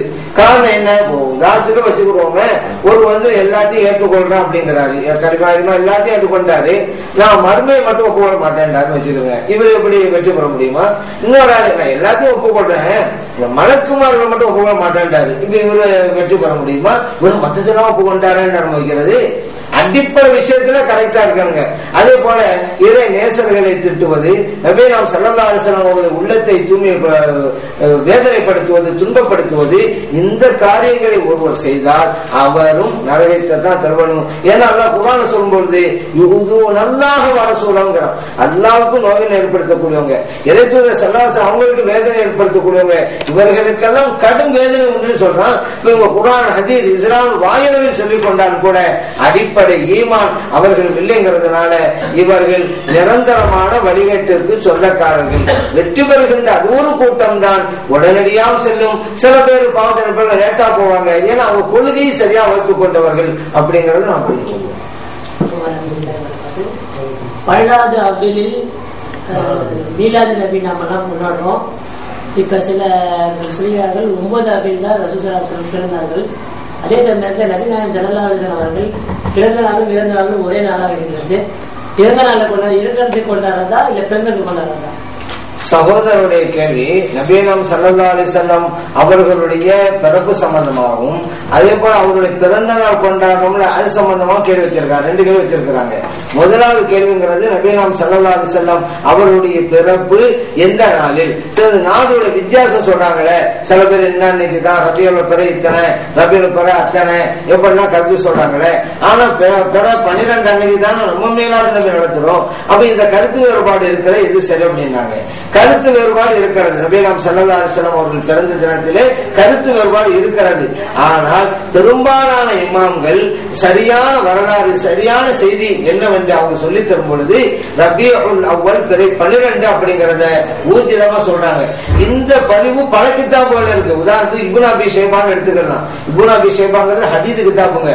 அந்த ஹதீஸ் கிதாபிலேயே நபிகள் ஸல்லல்லாஹு அலைஹி வஸல்லம் அவர்கள் திங்கட்கிழமை என்று பிறந்தார்கள், ரபியுல் அவ்வல் பிறை 12 பிறந்தார்கள் செய்தி அதுல இருக்குது. அப்ப அதன் அடிப்படையிலே தான் கருத்து வேறுபாடு இருந்தாலும் கூட பெரும்பாலான இமாம்கள் சொல்ல கருத்தை வச்சுதான் நம்ம 12 முடிவுக்கு நம்ம ரபியுல் அவ்வல் பிற 12 மீலாதுல கொண்டாடுறோம். அடுத்து இன்னொரு கேள்வி கேட்டாங்க, பிறந்த நாளும் நபிகள் ஸல்லல்லாஹு அலைஹி வஸல்லம் அவர்கள் இவ்வுலகை விட்டு மறைந்த நாள் ஒரே நாள் தானே வருது. ரபியுல் அவ்வல் பிற 12 தானே. அப்போ பிறந்த நாள் அப்படின்னு சொன்னாக்கா பிறந்த நாளாக நம்ம கொண்டாடுறோம் சந்தோஷமாக. அதே அன்னைக்கு அவர்கள் மறைந்த நாள்னு சொன்னா அப்ப துக்க தினமா தானே கொண்டாடணும். நபிகள் ஸல்லல்லாஹு அலைஹி வஸல்லம் உலகத்திலேருந்து நம்ம விட்டு போயிட்டாங்களே அப்படின்னு துக்க தினம் தானே கொண்டாடணும். ஆனா அப்படி மறைந்த தினம்னு கொண்டாடாம துக்க தினம்னு கொண்டாடாம நம்ம பிறந்த தினம் அப்படின்னு சொல்லி மகிழ்ச்சியை தானே கொண்டாடிக்கிட்டே இருக்கிறோம் அப்படின்னு கேள்வி வச்சாங்க. ஆமா, நம்ம மகிழ்ச்சியை தான் வெளிப்படுத்தணும். காரணம் அல்லாஹ் தஆலா குர்ஆன்ல சொல்லும் பொழுது குல் பி ஃபضலில்லாஹி வ பி ரஹ்மத்திஹி, நபிகள் ஸல்லல்லாஹு அலைஹி வஸல்லம் அவர்களே மக்களுக்கு சொல்லுங்க, அல்லாஹ்வுடைய ரஹ்மத்து அவங்களுக்கு கிடைச்சிருக்கு, அல்லாஹ்வுடைய அருளும் அவர்களுக்கு கிடைத்திருக்கிறது. ஃபபிதாலிக ஃபல்யஃபரஹு, அவர்களுக்கு கிடைத்திருக்கிற அந்த ரஹ்மத்தை எண்ணி பார்த்து அவருடைய மகிழ்ச்சியை வெளிப்படுத்தட்டும் அப்படின்னு அல்லாஹ் சொல்லிட்டான். இங்க ரஹ்மத்து வந்திருக்குது, மகிழ்ச்சியை வெளிப்படுத்தணும். அந்த ரஹ்மத்து என்னங்க? அல்லாஹ் இன்னொரு இடத்துல அடையாளம் காட்டுறான். வமா அர்சல்னாக இல்லா ரஹ்மத்தல் லில் ஆலமீன், நபி அவர்களே உங்களை அகிலத்துக்கெல்லாம் அருட்கொடையாக அனுப்பி வைத்தோம் அப்படிங்கிறான். இப்போ முன்னால நான் ஓதுற வசனம் ரஹ்மத்து வந்திருக்கிறது, மகிழ்ச்சியை வெளிப்படுத்தணும். இரண்டாவது ஓதப்பட்ட வசனத்துல அந்த ரஹ்மத்து நபி ஸல்லல்லாஹு அவங்க தான் என்று அல்லாஹ் தஆலா சொல்லிவிட்டான். அதன் அடிப்படையில தான் நபி ஸல்லல்லாஹு அலைஹி வஸல்லம் அவருடைய வருகையை எண்ணி பார்த்து மகிழ்ச்சி கொண்டாட வேண்டும் என்பது அல்லாஹ்வுடைய கட்டளை. அதன் அடிப்படையிலே பிறந்த நாள் விழா அப்படின்னு நம்ம மகிழ்ச்சியாக நம்ம கொண்டாடுறோம். அது மட்டுமா அல்லாஹ் குர்ஆன்ல சொல்லும் பொழுது உதுகுரு நிஅமத்தல்லாஹி அலைக்கும், அல்லாஹ் உங்களுக்கு தந்திருக்கிற நிஅமத்தை எண்ணி பாருங்க. வம்மா பி நிஅமத்தி ரப்பிக ஃபஹதிஸ், இறைவன் உங்களுக்கு தந்திருக்கிற நிஅமத்தை பிறருக்கு எடுத்து சொல்லுங்க என்று அல்லாஹ் சொல்றான். இந்த உலகத்தில் எவ்வளவு நியமத்துகள் இருந்தாலும் நபிகள் ஸல்லல்லாஹு அலைஹி வஸல்லம் அவர்களை இறைத்தூதராக பெற்றோமே அந்த நியமத்துக்கு ஈடு இல்லை, இணை இல்லை. ஏன்னா மற்ற நியமத்துகளை இழந்தாலும் பிரச்சனை கிடையாதுங்க. இப்ப குழந்தை நியமத்து தான், ஆனா குழந்தை இல்லாமலும் ஒரு ஆள் வாழ முடியும், மறுமையில வெற்றி பெற முடியுமே. செல்வம் அல்லாஹ்வுடைய நியமத்து தான், செல்வம் இல்லாவிட்டாலும் மறுமையில வெற்றி பெற முடியுமே. ஆனா நபிகள் ஸல்லல்லாஹு அலைஹி வஸல்லம் அவர்கள் என்கின்ற நியமத்து இல்லை, ஆனால் மறுமையில வெற்றி பெற முடியுமா? அதான் நபிகள் ஸல்லல்லாஹு அலைஹி வஸல்லம் அவங்க வரப்போய் தானே அல்லாஹ் யாரும் சொல்லி தந்தாங்க, குர்ஆனை வாங்கி தந்தாங்க, இஸ்லாத்தை பெற்று தந்தாங்க. அவங்க இல்லையானா இது எதுவுமே கிடைச்சிருக்காது, மறுமையில வெற்றி பெறவே முடியாது. அதனால நபிகள் ஸல்லல்லாஹு அலைஹி வஸல்லம் அவர்கள் நமக்கு கிடைத்ததுதான் மாபெரும் நிஅமத். அல்லாஹ் சொல்லிட்டான்ல, அல்லாஹ் நிஅமத்தை நீங்க எண்ணி பாருங்க, எண்ணி பார்க்கத்தான் மீலாதுன் நபி. அல்லாஹ் சொல்லிட்டான்ல, அல்லாஹ்வுடைய நிஅமத்தை பிறகு எடுத்து சொல்லுங்க, எடுத்து சொல்றதுக்கு தான் மீலாதுன் நபி. ஏன் ஸல்லல்லாஹு அலைஹி வஸல்லம் அவர்களுடைய சிறப்புகளையும் குடும்ப வாழ்க்கை, அவர் ஆன்மீக வாழ்க்கை, அவருடைய சிறப்புகள் பெருமைகளை தான் அந்த அன்னைக்கு நம்ம பேசுறோம். அல்லாஹ் இப்படி சொல்லுங்க கட்டளை இட்டு இருக்கிறோம், அதனாலதான் செய்யறோம். அதனாலதான் நம்ம மகிழ்ச்சியா இருக்கிறோம், மீளா நம்பி கொண்டாடுறோம். இப்போ ஒரு கேள்வி, அதே அன்னைக்கு தானே ஸல்லல்லாஹு மறைஞ்சாங்க, அப்ப துக்க விழான்னு ஏன் நம்ம கொண்டாட கூடாது அப்படிங்கிறது தான். அது எப்படி கொண்டாட முடியும்? துக்க தினம் முடியும். அவங்க நம்முடைய பார்வை விட்டுத்தான் மறைந்திருக்கிறார்களே தவிர அவர்களுக்கும் நமக்கும் இருக்கிற தொடர்பு இன்னும் இருந்துகிட்டு தானே இருக்குது. உதாரணத்துக்கு இப்போ நம்ம சலவாத்து சொல்றோம், இந்த சபையில இப்ப நம்ம இருக்கிறோம்ல, இப்ப நம்ம சலவாத்து சொல்றோம் வச்சுக்கிறோங்க, உடனடியாக மலக்குமார்கள் அந்த சலவாத்தை எடுத்துக்கொண்டு நபிகள் ஸல்லல்லாஹு அலைஹி வஸல்லம் தர்பாருக்கு போய் யா ரசூலல்லாஹ் இந்த பம்பாயில சீதா கேம்ப்ல இந்த ஸ்கூல்ல உட்கார்ந்து கொண்டு உங்கள் மேல இன்னாருடைய மகன் இன்னார் சலவாத்து சொன்னார் என்று இந்த நேரத்திலே மலக்குமார்கள் எடுத்து காட்டுகிறார்கள். ஏன் நபிகள் ஸல்லல்லாஹு அலைஹி சொல்றாங்கல்ல, என் மீது யாராவது நீங்க சலவாத்து சொன்னீங்களாக்கா அல்லாஹ் எனக்கு ரூஹ மீட்டி தர்றான், நான் பதில் சொல்றேன் அப்படிங்கிறாங்க. நீங்க என் மேல சலாம் சொன்னா அல்லாஹ் எனக்கு ரூஹ மீட்டி தர்றான், நான் பதில் சலாம் சொல்றேங்கிறாங்க. அபூ தாலா பதிவு செய்யப்பட்ட ஹதீஸ். இப்ப நாம் சலவாத் சொல்லும் பொழுது இதே நேரத்துல நபிகள் ஸல்லல்லாஹு அலைஹி வஸல்லம் அவருடைய தர்பார் சொல்லி தரப்போது நமக்கு அவங்களுக்கு மத்தியில் தொடர்பு இருந்துகிட்டு தானே இருக்கு. அப்படி எப்படி அவங்க துக்க தினம்ங்கிறது நம்ம கனெக்ஷன் இன்னும் உட்கார்ந்து இருக்கோம். அது மட்டுமா நபிகள் ஸல்லல்லாஹு அலைஹி வஸல்லம் சொல்றாங்க, ஹயாத்தி கைருல் லக்கும் வ மமாத்தி கைருல் லக்கும். அருமை தோழர்களே, உங்க கூட நான் இருக்கிறது உங்களுக்கு நல்லதுதான், உங்களை விட்டு மறைவதும் நல்லதுதான். சஹாபாக்கள் மக்கள் கேட்டாங்க, யார சொல்லலாம், நீங்க எங்க கூட இருக்கிறீங்க அது எங்களுக்கு நல்லது, எங்களை விட்டு நீங்க செல்வதே எங்களுக்கு நல்லதுங்கிறீங்களே எப்படி? அப்ப நபிகள் ஸல்லல்லாஹு அலைஹி சொன்னாங்க, அருமை தோழர்களே, உங்களுடைய நடவடிக்கைகள் எல்லாம் எனக்கு எடுத்து காட்டப்படும்.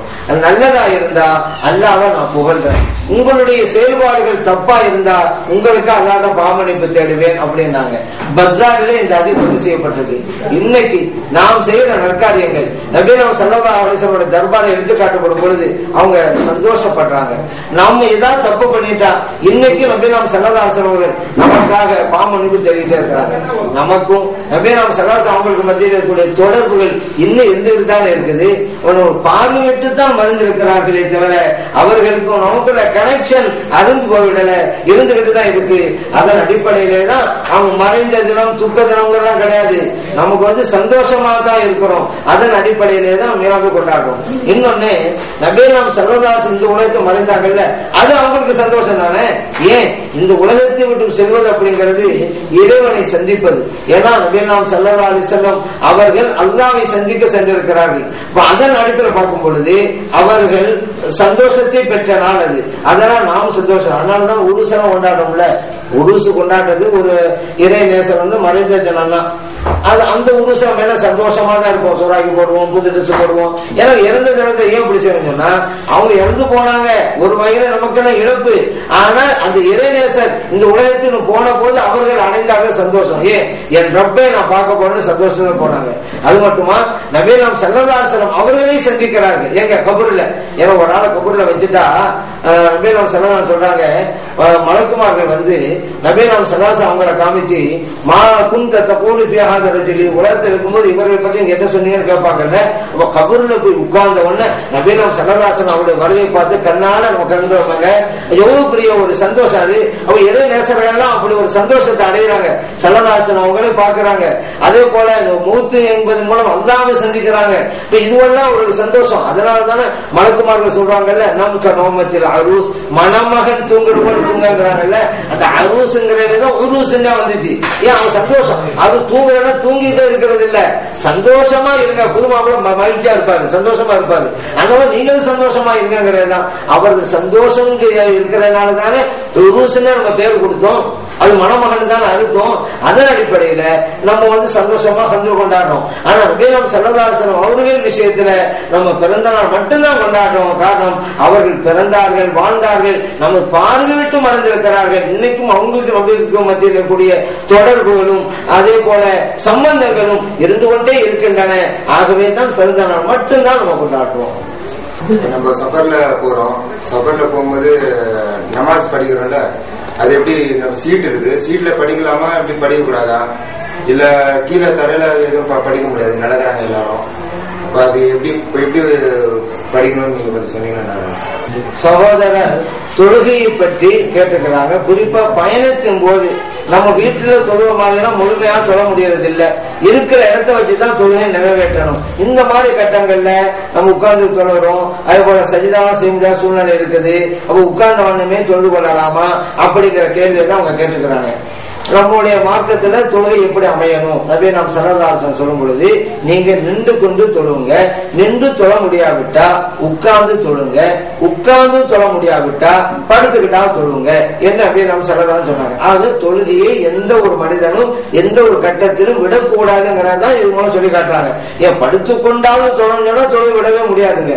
சரி, இந்த தொழுகைய நம்ம சில கட்டங்கள்ல முழுமையா செய்ய முடியாத சூழ்நிலை வருது. இன்னைக்கு பெரியவங்களா பார்க்கலாம், கால் நிக்க முடியாது. இப்ப இவங்கெல்லாம் உட்கார்ந்து தொழலாம், மார்க்க அனுமதிக்குது. உட்கார்ந்து தொழும் பொழுது ரெண்டு வகை இருக்குதுங்க. உட்கார்ந்து தொழுகிறோம், அப்ப நிக்கிறதுக்கு பிறகு உட்கார்ந்துட்டோம். இப்ப ருக்கு செய்யணும், கொஞ்சம் குடிஞ்சுக்கிறோம். அப்புறம் வந்த பிறகு சமீதாரமா வந்த பிறகு சஜிதாவுக்கு போயிடுவாங்க. செஞ்சிடலாம். ஏன் நிக்கதான முடியாது, சஜிதாவுக்கு போற முடியும். சஜிதா 2 சஜிதா செஞ்சுட்டு மறு உட்கார்ந்து தக்பீர் கட்டிக்கிறாங்க.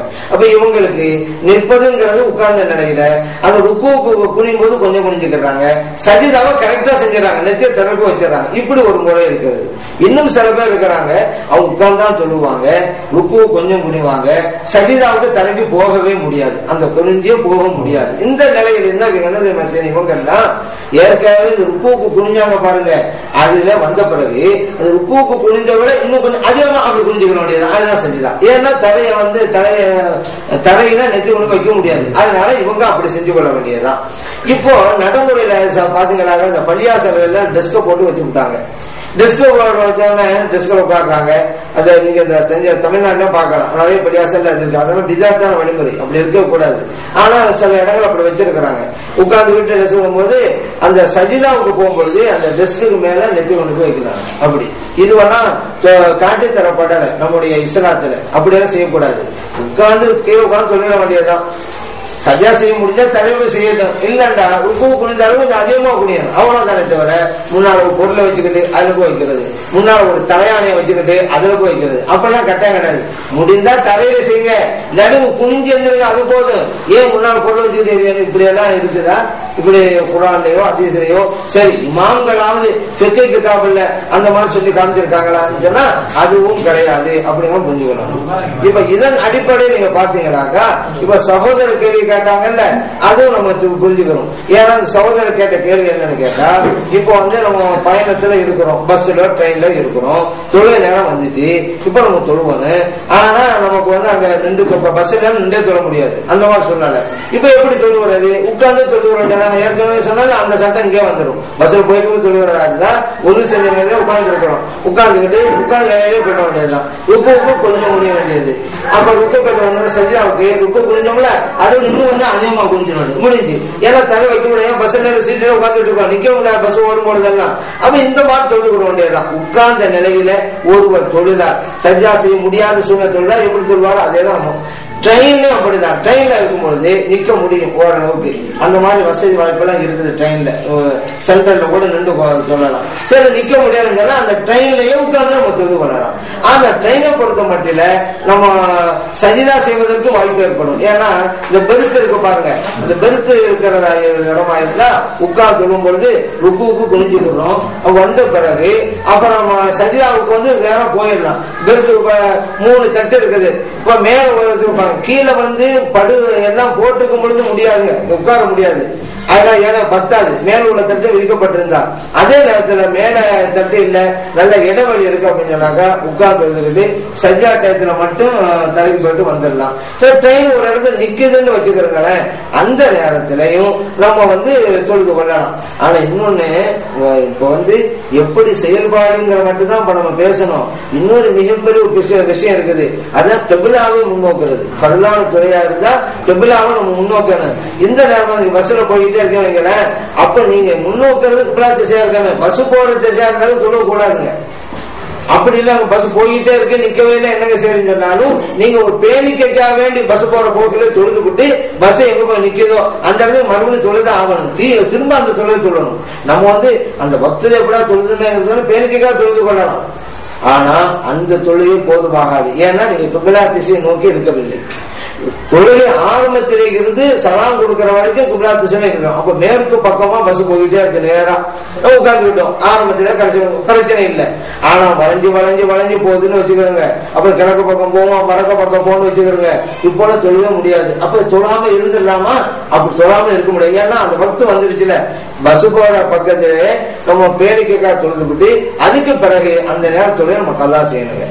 ட்ரெயின் ஆகிருந்தா அப்படிதான், ட்ரெயின் நேரா போகுதுன்னா எந்த நம்ம கிபிலாத்தை சேர்த்து பார்த்துக்கிட்டு நம்ம தொழுதரலாம். ஆனா ட்ரெயின் மாறி மாறி போனோம்னா எந்த இடத்துல நிக்குதுன்னு நம்ம எதிர்பார்க்கணும். நம்ம ஒன்று சேர் ரெடியா இருக்கணும். ஒரு ஸ்டேஷன்ல நிற்கும், நின்ற விட ஏன்னா நம்ம கசரு தான் தொழுவோம், பெருமை 4 ரக்காத் கசரு 2 ரக்காத் தொழுவோம்னு வச்சுக்கிறோம். பயணத்துல ரொம்ப குயிக்கா ஒரு ஸ்டேஷன்ல நின்று மக்கள் இறங்கி இறங்கி 1 ரக்காத் தொழுதரலாம். அப்ப கிபிலா நோக்கி அந்த மாதிரிதான் நம்ம செய்யணும். ஒண்ணு ரயில்ல இருந்து இறங்கியும் தொழுவலாம், ஸ்டேஷன்ல முடியாவிட்டா நம்ம ட்ரெயினுக்குள்ளேயே தொழுது கொள்ளலாம். ஆக எப்படியும் தொழுகை நிறைவேற்ற வேண்டும் அவர்களுக்கு முடிந்தவாறு. அஸ்ஸலாமு அலைக்கும். இப்போது சமீப காலமாக சிலர் பள்ளிவாசல், எந்த பள்ளிவாசலில் மௌலூத் ஓதப்படுகிறதோ அந்த பள்ளிவாசலில் தொழுகக்கூடாது, தொழுதால் சிரித்து என்று கூறி வருகிறார்கள். இதற்கு விளக்கம் வைக்கவும். சகோதரர்கள் கேள்வி வச்சாங்க. இன்னைக்கு சில பேர் சொல்லுகிற ஒரு கருத்தை, அதாவது எந்த பள்ளி வாசல்ல மௌலூத் ஓதப்படுதோ அந்த பள்ளிவாசல்ல தொழுக போகக்கூடாது என்று சில பேர் சொல்றாங்களே, இந்த கருத்தை பத்தி உங்களுடைய அபிப்பிராயம் அப்படின்னு கேள்வி வச்சிருக்கிறாங்க. நம்ம என்ன சொல்றோம், இந்த கருத்தை கொண்டவர்கள் நம்ம பள்ளிக்கு வர வேணாம்னு சொல்லி தான் போர்டே போட்டிருக்கோம். அவங்க என்ன வரமாட்டேங்கிறது, நம்ம தான் வேணான்ட்டாங்க. அப்படி போர்டு போட்ட பிறகு அவங்க தான் சொன்னாங்க, என்னங்க அல்லாட பள்ளிவாசல் நாங்க தொழுவ வரக்கூடாது, எங்க போர்டா போறீங்கன்னு கேட்டவங்க தான். பொதுவாக ஒரு கதை ஒண்ணு சொல்லுவாங்க, ஒரு திராட்சை பழ தோட்டத்துக்கு நரி போகும், அது திங்க ஆசை. அது குதிச்சு பார்க்கும், கடைசியில சொல்லும் இந்த பழம் பிடிக்கும் அப்படின்னு அது போயிடும். ஆனா உண்மையில கிடைக்கலங்கிறனால இவங்க இந்த பள்ளிக்குங்க தடுக்கிறீங்கன்னு சொல்லி பார்த்தாங்க, தடுத்துக்கிட்டு தான் இருக்க முடியல. இப்ப கடைசியில அந்த பள்ளி தொழக்கூடாது அப்படிங்கிறாங்க. அது ஒரு பாயிண்ட்டுங்க. சரி, மௌலிது ஓதப்படுற பள்ளியாசல்ல தொழக்கூடாதுங்கிறாங்க. இந்த வாதம் சரியா? அவங்க வரக்கூடாதுன்னு நம்ம நிலைப்பாடு அது வேற. இவங்க இப்படி சொல்ற வாதம் சரியா அப்படின்னு பார்த்தா அப்புறம் மஸ்ஜித் நபியில யாரும் தொடக்கூடாது. ஏன்னா மஸ்ஜித் நபியில மௌலிது ஓதப்பட்டது. அது மௌலிது ஓதுவதற்காக நபி நாம் ஸல்லல்லாஹு அலைஹி வஸல்லம் அவர்கள் மிம்பர்படியே அமைத்து கொடுத்தார்கள், பள்ளிவாசல்ல தான்.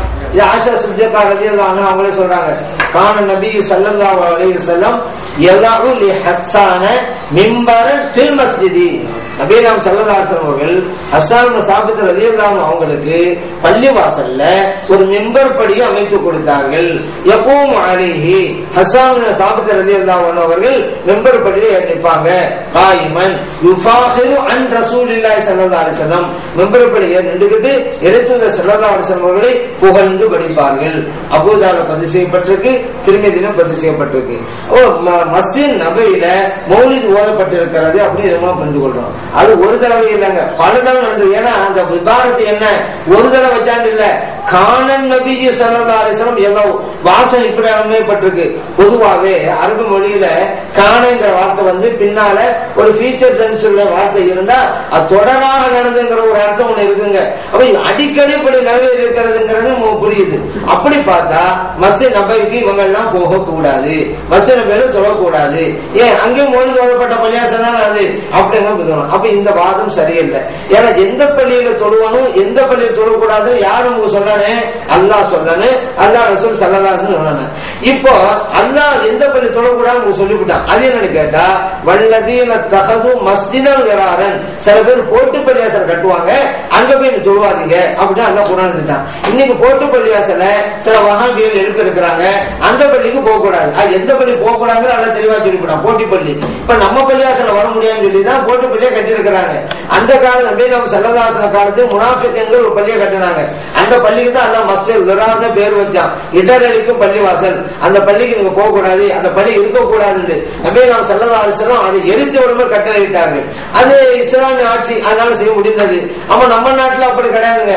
இது வந்து எல்லா மதத்தினரும் அவர்களுடைய வழிபாட்டு தலங்களை உருவாக்கி கொள்ளலாம் இந்த நாட்டுல. அதன் அடிப்படையில மற்றவங்களும் ஒரு வழிபாட்டு தலத்தை உண்டாக்குறாங்க. நம்மளை பொறுத்த மட்டும் அது பள்ளியாசலே கிடையாது. அவங்க பள்ளின்னு சொல்லிக்கிட்டாலும் நம்மகிட்ட அது பள்ளியாசலே கிடையாது. ஏன்னா மஸ்ஜித் ஸிரார்னு பேர் வச்சதுனால.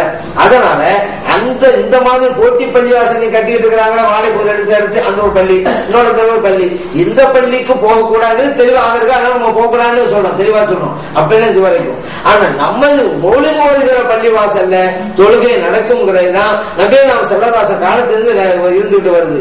அப்படி இருக்கக்கூடாதுன்னு சொன்னா நபி நாம் ஸல்லல்லாஹு அவங்க தான் சொல்லியிருக்கணும், எந்த பள்ளியில மௌலிது ஓதுதோ அங்க எல்லாம் நீங்க தொழுவாதீங்க. அப்படி யார் சொல்லணும்? நபி நாம் ஸல்லல்லாஹு சொல்லணும். அது அல்லாஹ் சொல்லணும். அல்லாஹ் சொல்லல, அல்லாஹ் ரசூல் ஸல்லல்லாஹு அவங்க சொல்லல. இன்னும் சொல்ல போனா நபி நாம் ஸல்லல்லாஹு அலைஹி வஸல்லம் எந்த பள்ளிவாசலை கட்டினாங்களோ தொழுகைக்காக அங்கேதான் மௌலிது ஓதும்படியும் அவர்கள் வலியுறுத்தியிருக்கிறார்கள், அதை வரவேற்றும் இருக்கிறார்கள் அப்படிங்கிறதான் பார்க்கிறோம். அதன் அடிப்படையில மௌலிது ஓதினால் அங்கே நாம் தொழுவாங்கிறதுக்கு மஸ்ஜித் நபவி ஆதாரம், ஸல்லல்லாஹு அலைஹி வஸல்லம் செயல்பாடு ஆதாரம், தாராளமா கூடுங்கிறது நம்ம புரிகிறது. அடுத்து இந்த மாதிரி கொள்கை உடையவர்கள், அது கூடாது இது கூடாது என்று சொல்லக்கூடியவர்கள், இமாம்களை அவமரியாதை செய்யக்கூடியவர்கள் பள்ளிக்கு வரக்கூடாது. அதனாலதான் பள்ளியாசலம் நம்ம போர்டு போட்டிருக்கிறோம், இன்னென்ன கொள்கை உள்ளவர்கள் இந்த பள்ளிக்கு வருகை தரவே கூடாது அப்படின்னு சொல்லி இருக்கிறோம். அதனால அவங்க என்ன சொல்றது, அங்க சொல்லக்கூடாதுன்னு அப்படிப்பட்டவர்கள் வேண்டாம் தான் நம்ம போர்டை வச்சிடும், வேணாம். ஆனா இந்த மௌலிது ஓதனால் தாராளமா தொழலாம்ங்கிறதுக்கு நமக்கு ஹதீஸ்கள் தான் ஆதாரம், ஸல்லல்லாஹு அலைஹி வஸல்லம் அவர்கள் செய்து காட்டியதுதான் ஆதாரம்ங்கிறத நம்ம புரிந்து கொள்வோம். அவர்கள் இதற்கு ஆதாரமாக அல்லாஹ் தஆலா குர்ஆனிலே வலா ததஉ மஅல்லாஹி அஹதா, பள்ளிவாசல்ல அல்லாஹ்வை தவிர வேற யாரையும் அழைக்காதீர்கள் என்ற குர்ஆனத்தை ஆதாரமாக காட்டி அங்க ரசூலுல்லாஹ் பத்தி புகழ் பாடினாலோ அல்லது மஹதி அப்துல் காதிர் புகழ் பாடினாலோ அவர்களை அழைப்பதாக அது ஆகிறது. அதனால் இந்த ஆயத்தின்படி அது கூடாது என்று அவர்கள் வாதிடுகிறார்கள். இதற்கு விளக்கம் அளிக்கும். அல்லாஹு தஆலா குர்ஆனில சொல்லி காட்டுகிறான், வஅன்னல் மஸாஜித லில்லாஹ், பள்ளிவாசல்கள் அல்லாஹ்வுக்குரியது. ஃபலா ததுஉ மஅல்லாஹி அஹதா, அல்லாஹ்வோடு வேறு எவரையும் அழைக்காதீர்கள். இந்த வசனத்தை சொல்லி காட்டுதான் பள்ளிவாசல்ல யாரையும் அழைக்க கூட அல்லாஹ் சொல்றானே. நீங்க மௌலித் ஓதுறீங்களே, அதுல யா ஹபீபி யா முஹம்மது என்றெல்லாம் சலாசலம் கூப்பிடுற மாதிரி வந்திருக்குது. அப்ப மௌலித் ஓதக்கூடாது, அழைக்க கூடாதுல்ல அப்படிங்கிற கருத்தை தான் சோதனை இப்ப கேட்டுக்கிறாங்க. சரி, இந்த வாதம் சரியா இல்லையாங்கிறது நம்ம சொல்லிவிட்டு அதுக்கு அடுத்து அந்த வசனத்துக்கு என்ன வரைக்கும் பார்ப்போம். இந்த வாதத்தின் பிரகாரம் அப்ப இந்த கூப்பிடுறதுதான் கூடாது, ஏன்னா அதான் சொல்லிவிட்டான் யாரும் கூப்பிடாதுங்க. ஆனா 3 பேர் கூப்பிடுற மாதிரி வருது, அதனாலதான் நம்ம கூடாதுங்கிறோம் என்று சொன்னால் இந்த வாத பிரகாரம் ஒரு பேச்சுக்கு எங்க எல்லாம் கூப்பிடுறது இருக்கோ, இப்ப யாபி யாமன்னு வச்சிருங்களேன், அந்த வரிகளை எல்லாம் எடுத்து விட்டு மீதம் உள்ளதை அவங்க படிக்கிறாங்க, படிக்க மாட்டேங்கிறாங்க. இதுதான் ஒரு தடையா இருக்குது. ஏன்னா நபியை கூப்பிடுற மாதிரி இருக்குது அப்படின்னு சொன்னா அதை விட்டுப்படி இவங்க ஓதுவாங்களா? அது செய்ய மாட்டாங்களே. அப்ப இதுவரை சும்மா சொல்றதுனால வழங்கி போச்சு. அப்ப யதார்த்தமா இந்த கேள்வியை வைக்கல, அவங்க அறவே ஓதக்கூடாத திட்டத்தோட இருக்கிறாங்க. எப்படிடா இதை நிறுத்தலாங்கிறதுக்கு பல இதெல்லாம் முட்டி மோதி கொண்டு வந்து பாக்குறாங்க, எல்லாம் உடம்பட்டு போகுது. அதுலதான் இது ஒண்ணு கொண்டு வந்தாங்களா. சரி, இந்த வசனம் சரியா இல்லைன்னு பார்ப்போம். இந்த வசனத்தின் பிரகாரம் இவங்க அர்த்தம் வைக்கிறாங்கல்ல, அல்லாஹ்வோடு வேற யாரும் அழைக்க கூடாதுன்னு. இந்த அர்த்தமே தப்புங்க. ஏன்னா அல்லாஹ்வோடு வேறு எவரையும் வணங்காதீர்கள். பள்ளிவாசல் அல்லாஹ்வுக்குரியது. வன்னல் மஸாஜித லில்லாஹ் ஃபலா ததுஉ மஅல்லாஹி அஹதா, அல்லாஹ்வோடு வேறு எவரையும் வணங்காதீர்கள் என்றுதான் அதுக்கு அர்த்தம். இதுதான் சரியான அர்த்தம். அவங்க அர்த்தம் வைக்கிறது தப்பு. ஏன் தப்பு அப்படி கேட்டா அவங்கள்ட்ட நம்ம கேட்கலாம், தப்புங்கிறத அதே நிரூபிக்கலாம். இப்போ அல்லாஹ்வோடு வேற எவரையும் கூப்பிடக்கூடாதுல்ல பள்ளியாசல்ல. இப்ப வஹாபிர் சொல்லணும், இனிமே நீங்க பாங்கு சொல்லாதீங்க உங்க பள்ளியாசல்ல. நீங்க பள்ளியாசல் எதுவும் சொல்லிட்டு இருக்கீங்களோ ஏங்க அப்படி சொல்றீங்க? நீங்க தான் சொல்லிவிட்டீங்க பள்ளிவாசல்ல யாரையும் அழைக்க கூடாதுன்னு சொல்லி இந்த வசனத்தை காமிச்சு பாங்குங்கிறது அழைக்கிறது தானே, பள்ளியா மக்களை தானே கூப்பிடுறீங்க, ஐயா அரசரா ஐயா சொல்லாண்டு. இப்ப நீங்க பாங்க சொல்லக்கூடாது இந்த வசனத்தின் பிரகாரம். அடுத்து சொல்லணும், அடுத்து இகாமத்தும் சொல்லக்கூடாது. ஏங்க அப்படி சொல்றீங்க? நீங்க தான் சொன்னீங்க பள்ளிவாசல் அல்லாஹ்வுக்குரியது, அல்லாஹ்வுடைய அழைக்க கூடாது. இகாமத்து மக்களை கூப்பிடுறது தானே, பாங்கு வெளியில மக்களை கூப்பிடுறது, இகாமத்து உள்ள இருக்கிற மக்களை கூப்பிடுறது. அதுல ஐயா அரசரா ஐயா தான் வருது. வெற்றி பக்கம் வாருங்க, அதே போல தொழில் பக்கம் வாருங்க. நீங்க தான் பள்ளிவாசல யாரும் கூப்பிடக்கூடாது. நீங்களே பாங்கு சொல்லி பாட்டுங்க, இகாம சொல்லி பாட்டுங்க, அப்புறம் சொல்லுங்க அழைக்க கூடாதுன்னு இருக்குது. நீங்க மௌலிதுல ஓதக்கூடாது அப்படி சொல்லுங்க. இது பொருத்தமா இருக்கு. நீங்க பாங்கின்னு சொல்லிக்கிறீங்க, காமத்தும் சொல்லிக்கிறீங்க, மக்களை கூப்பிட்டுக்கிறீங்க, அல்லாஹ்வோட வேற அழைக்க கூடாதுன்னு இந்த அர்த்தம் வச்சுக்கிறீங்க. என்ன ஒரு கொள்கை நீங்க இருக்கிறீங்க?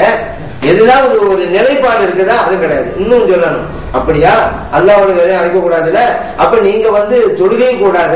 என் தொழுகையில அஸ்ஸலாமு அலைக்கு ஐயோ நபின்னு ஓதணுமே. நபி அவர்களே உங்களுக்கு அல்லாஹ்வின் சாந்தி உண்டாகட்டும், நபியை கூப்பிட்டு தானே சலாம் சொல்றீங்க தொழுகை அத்தஹியாத்துல. அப்ப நீங்க நபியை கூப்பிடுற மாதிரி இருக்குது, ஆனா மொழி கூடாது. அப்ப என்ன சொல்ல நீங்க இதுக்கு முன்னால தொழுவ கூடாது, ஏன் அங்கேயும் நபி கூப்பிடுற மாதிரி இருக்குது அப்படின்னு சொல்லணும்ல. நபி கூப்பிடுறதா இது இருக்குதுல. இப்ப இதுல என்ன வழங்குது? இப்ப இவங்க வாதம் எல்லாம் செத்து போன வாதம் அப்படின்னு, உயிரற்ற வாதம், மையத்து தான், ஒண்ணுமே கிடையாது. அப்ப அவங்கள தோதுவா அர்த்தம் வைக்கிறாங்க. அவங்க சொல்ற அர்த்தத்து பிரகாரம் கூட அவங்களுடைய கொள்கை சரியில்லை அப்படிங்கறத நம்ம புரிந்துக்கணும். நம்ம தொழுகையில அத்தஹியாத் ஓதும் பொழுது நபி நாம் ஸல்லல்லாஹு அலைஹி வஸல்லம் அவர்களை அழைத்து அஸ்ஸலாமு அலைக்க ஐயோ நபி, நபி அவர்களே அல்லாஹ்வின் சாந்தி உங்களுக்கு உண்டாகட்டும் சொல்லத்தான் செய்யறோம். பள்ளிவாசல் அல்லாஹ்வுக்குரியது, யாரை அழைக்க கூடாதுன்னு சொன்னா தொழுகையில அத்தஹியாத் ஓதக்கூடாது அப்படின்னு வந்துடும். சரி, அதுதான் அந்த ஆயத்துக்கு அர்த்தம் சொன்னா நபி நாம் ஸல்லல்லாஹு அலைஹி வஸல்லம் அத்தஹியாத்துல என்ன கூப்பிட்டு சலாம் சொல்லுங்கன்னு சொல்லி தந்திருப்பாங்களா? ஒரு வசனத்துக்கு என்ன அர்த்தம் அப்படிங்கறது யாருக்கு தெரியணும் இந்த உலகத்துல? நபி நாம் ஸல்லல்லாஹு அலைஹி அவங்களுக்கு தான். ஏன்னா வசனத்தை விளக்கி தருவதற்கு அவங்க தான் வந்தாங்க. ஒரு வசனத்தின் விளக்கம் யாருக்கு தெரியுதோ தெரியலையோ நபி நாம் ஸல்லல்லாஹு அலைஹி அவங்களுக்கு கட்டாயம் தெரியும். ஏன்னா விளக்கி தருவதற்காக இறைத்தூதரா வந்தாங்க. இந்த வஹாபிர் சொல்ற மாதிரி அல்லாஹ்வோடு வேறு யாரும் அழைக்க கூடாது என்பதுதான் அந்த வசனத்தை கருத்துன்னு சொன்னா அழைத்து சலாம் சொல்கிற துவாவை அத்தஹியாத்துல நபி நாம் ஸல்லல்லாஹு அலைஹி எப்படி அவங்க கட்டு தந்திருப்பாங்க? கூப்பிட்டு தானே சலாம் இருக்காங்க. அது மட்டுமல்ல, இதுதான் அர்த்தம் சொன்னா யாரும் கூப்பிடக்கூடாது. பள்ளிவாசல பாங்கு சொல்லும்படி சலாத்தை எப்படி நமக்கு கட்டு தந்திருப்பாங்க? பள்ளிவாசல இகாமத்து சொல்லும்படி எப்படி கட்டு தந்திருப்பாங்க? பாங்கு இகாமத்துல மக்களை தான் நம்ம கூப்பிடுறோம். அதனால அழைத்தங்கிற அர்த்தமே கிடையாதுங்க. சரி, இன்னும் சொல்ல போனா இந்த வஹாபிகள் இதுதான் அர்த்தம் சொன்னா பள்ளிக்கூட பயான் செய்யக்கூடாது. இவங்க அழைக்கிறது கூடாது, ஆனா மொழி ஓதக்கூடாதுன்னு இவங்க சொன்னா, இவங்க வாத பிரகாரம் இவங்க பள்ளியாசல்களை பயானம் பண்ணக்கூடாது. ஏன்னா இவங்க பயானம் பண்ணும் பொழுது சகோதரர்களே நண்பர்களே அப்படி கூப்பிட்டுதான் பயம் பண்றாங்க. பள்ளியாசல் யாரும் கூப்பிடக்கூடாது, எப்படி கூப்பிடுறாங்க இவங்க எல்லாம்? அப்ப இதெல்லாம் என்ன வழங்குது?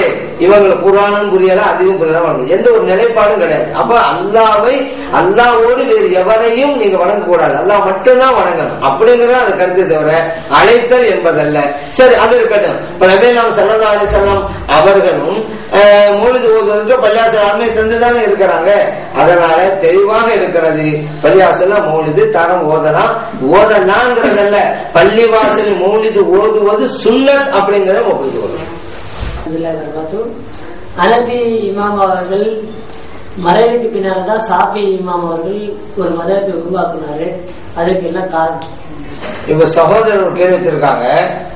இமாம்கள் குர்ஆன் ஹதீஸை ஆய்வு செஞ்சா அதன் பிரகாரம் நடக்கிறோம். அப்படி இருக்கும் பொழுது ஹனஃபி இமாம் ஹிஜ்ரி 80 பிறந்தாங்க. ஹிஜ்ரி 80 பிறந்து 150 வரைக்கும் அவங்க வாழ்றாங்க. 150 இந்த உலகத்துக்கு மரணிக்கிறாங்க. அப்ப அவங்க மதபுடைய சட்டங்களை தொகுத்து தந்திருக்கும் பொழுது ஷாஃபி இமாம் ஏன் ஷாஃபி மதபை உருவாக்குனாங்க அப்படிங்கறது உங்களுடைய கேள்வி. ஷாஃபி இமாம் 150 பிறக்கிறாங்க, ஹிஜ்ரி 150. அது ஹனஃபி இமாம் எந்த வருஷம் மரணிக்கிறாங்களோ அதே வருஷம் தான் பிறக்கிறாங்க ஷாஃபி இமாம். இப்ப ஹனஃபி இமாமுடைய சட்டம் இருக்கும் பொழுது ஷாஃபி இமாம் ஏன் ஒரு மதபை உருவாக்கணும் என்பதுதான் கேள்வி. ஃபர்ஸ்ட் நம்ம ஒண்ணு புரிந்து கொள்ளணும், மதுஹபை உருவாக்குவது அப்படின்னு எந்த இமாமும் செய்யறாங்க. எல்லாம் அந்தந்த இமாம்கள் குர்ஆன் ஹதீஸ் ஆய்வு பண்ணி சட்டங்களை தொகுத்து தந்தாங்க. அந்த சட்டங்களை யாரெல்லாம் பின்பற்றாங்களோ அதுக்கு தான் மதபு நம்ம பேரு கொடுத்திருக்கிறோமே தவிர, நான் ஒரு மதபு நான் ஒன்னு உருவாக்கி தர்றேன், அதுக்கு நான் லீடரா இருக்கிறேன், நீங்க பின்பற்றுங்க அப்படின்னு எந்த இமாமும் சொல்லல. இமாம்கள் குர்ஆன் ஆய்வு பண்றாங்க, அதை ஆய்வு பண்றாங்க, சட்டத்தை தொகுக்கிறாங்க, மக்களுக்கு கொடுக்கறாங்க. அதை சில மக்கள் ஏற்றுக்கொள்றாங்க. ஷாஃபி இமாமும் அப்படிதான் அதே வேலையை செஞ்சாங்க. ஷாஃபி இமாமும் குர்ஆனை படிக்கிறாங்க, ஹதீஸை படிக்கிறாங்க, ரெண்டு ஆய்வு செய்யறாங்க, சட்டத்தை தொகுக்கிறாங்க, மக்களுக்கு கொடுக்கறாங்க. சில மக்கள் இவங்க சொல்றதை எடுக்க, எல்லா மக்களும் ஷாஃபி இமாம் சொன்னதை எடுக்கல. உலகத்தில் இருக்க முஸ்லிம்கள் சில பேரு ஷாஃபி இமாமுடைய ஆய்வு எடுத்துக்கிட்டாங்க, உலகத்தில் இருக்கக்கூடிய மக்கள் சில பேரு ஹனஃபி இமாமுடைய ஆய்வு எடுத்துக்கிட்டாங்க. அதே போல ஷாஃபி இமாமுக்கு பிறகுதான் ஹம்பலி இமாம் வர்றாங்க, அஹ்மத் பின் ஹம்பல் அப்படின்னு அதுக்கு பிறகுதான் வர்றாங்க. இப்ப நம்முடைய ஷாஃபி இமாம் உஸ்தாது, நம்ம உஸ்தாது தான் சட்டத்தை தந்தாங்க. அதே போது அவங்க நினைக்கல, ஐயா ஹம்பலி இமாமும் ஆராய்ச்சி செய்ய ஆற்றலை பெற்றவர்கள். யாருக்கெல்லாம் குர்ஆன் ஹதீஸை படிச்சு ஆய்வு செய்ய ஆற்றல் இருக்கிறதோ அவங்க எல்லாம் ஆய்வு பண்ணாங்க. ஹம்பலி இமாமும் ஆய்வு செய்ய ஆற்றல் பெற்றதுனால குர்ஆன் ஆய்வு செய்யறாங்க, ஆய்வு செய்யறாங்க, ஹதீஸ்ல தொகுக்கிறாங்க, மக்களுக்கு கொடுக்கறாங்க. உலக முஸ்லிம்களை சில பேர் இவங்களுடைய கருத்தை ஏற்றுக்கொள்றாங்க. அதுதான் மதுஹபாக வந்திருக்கிறதே தவிர எந்த இமாமும் நான் இதை உருவாக்கி தர்றேன், இதுக்கு நான் தலைவராக இருக்கிறேன் பின்பற்றுங்க எந்த இமாமும் பிரயாணப்படுத்தல. ஆய்வு செய்து சட்டங்களை கொடுத்தார்கள் மக்களுக்கு.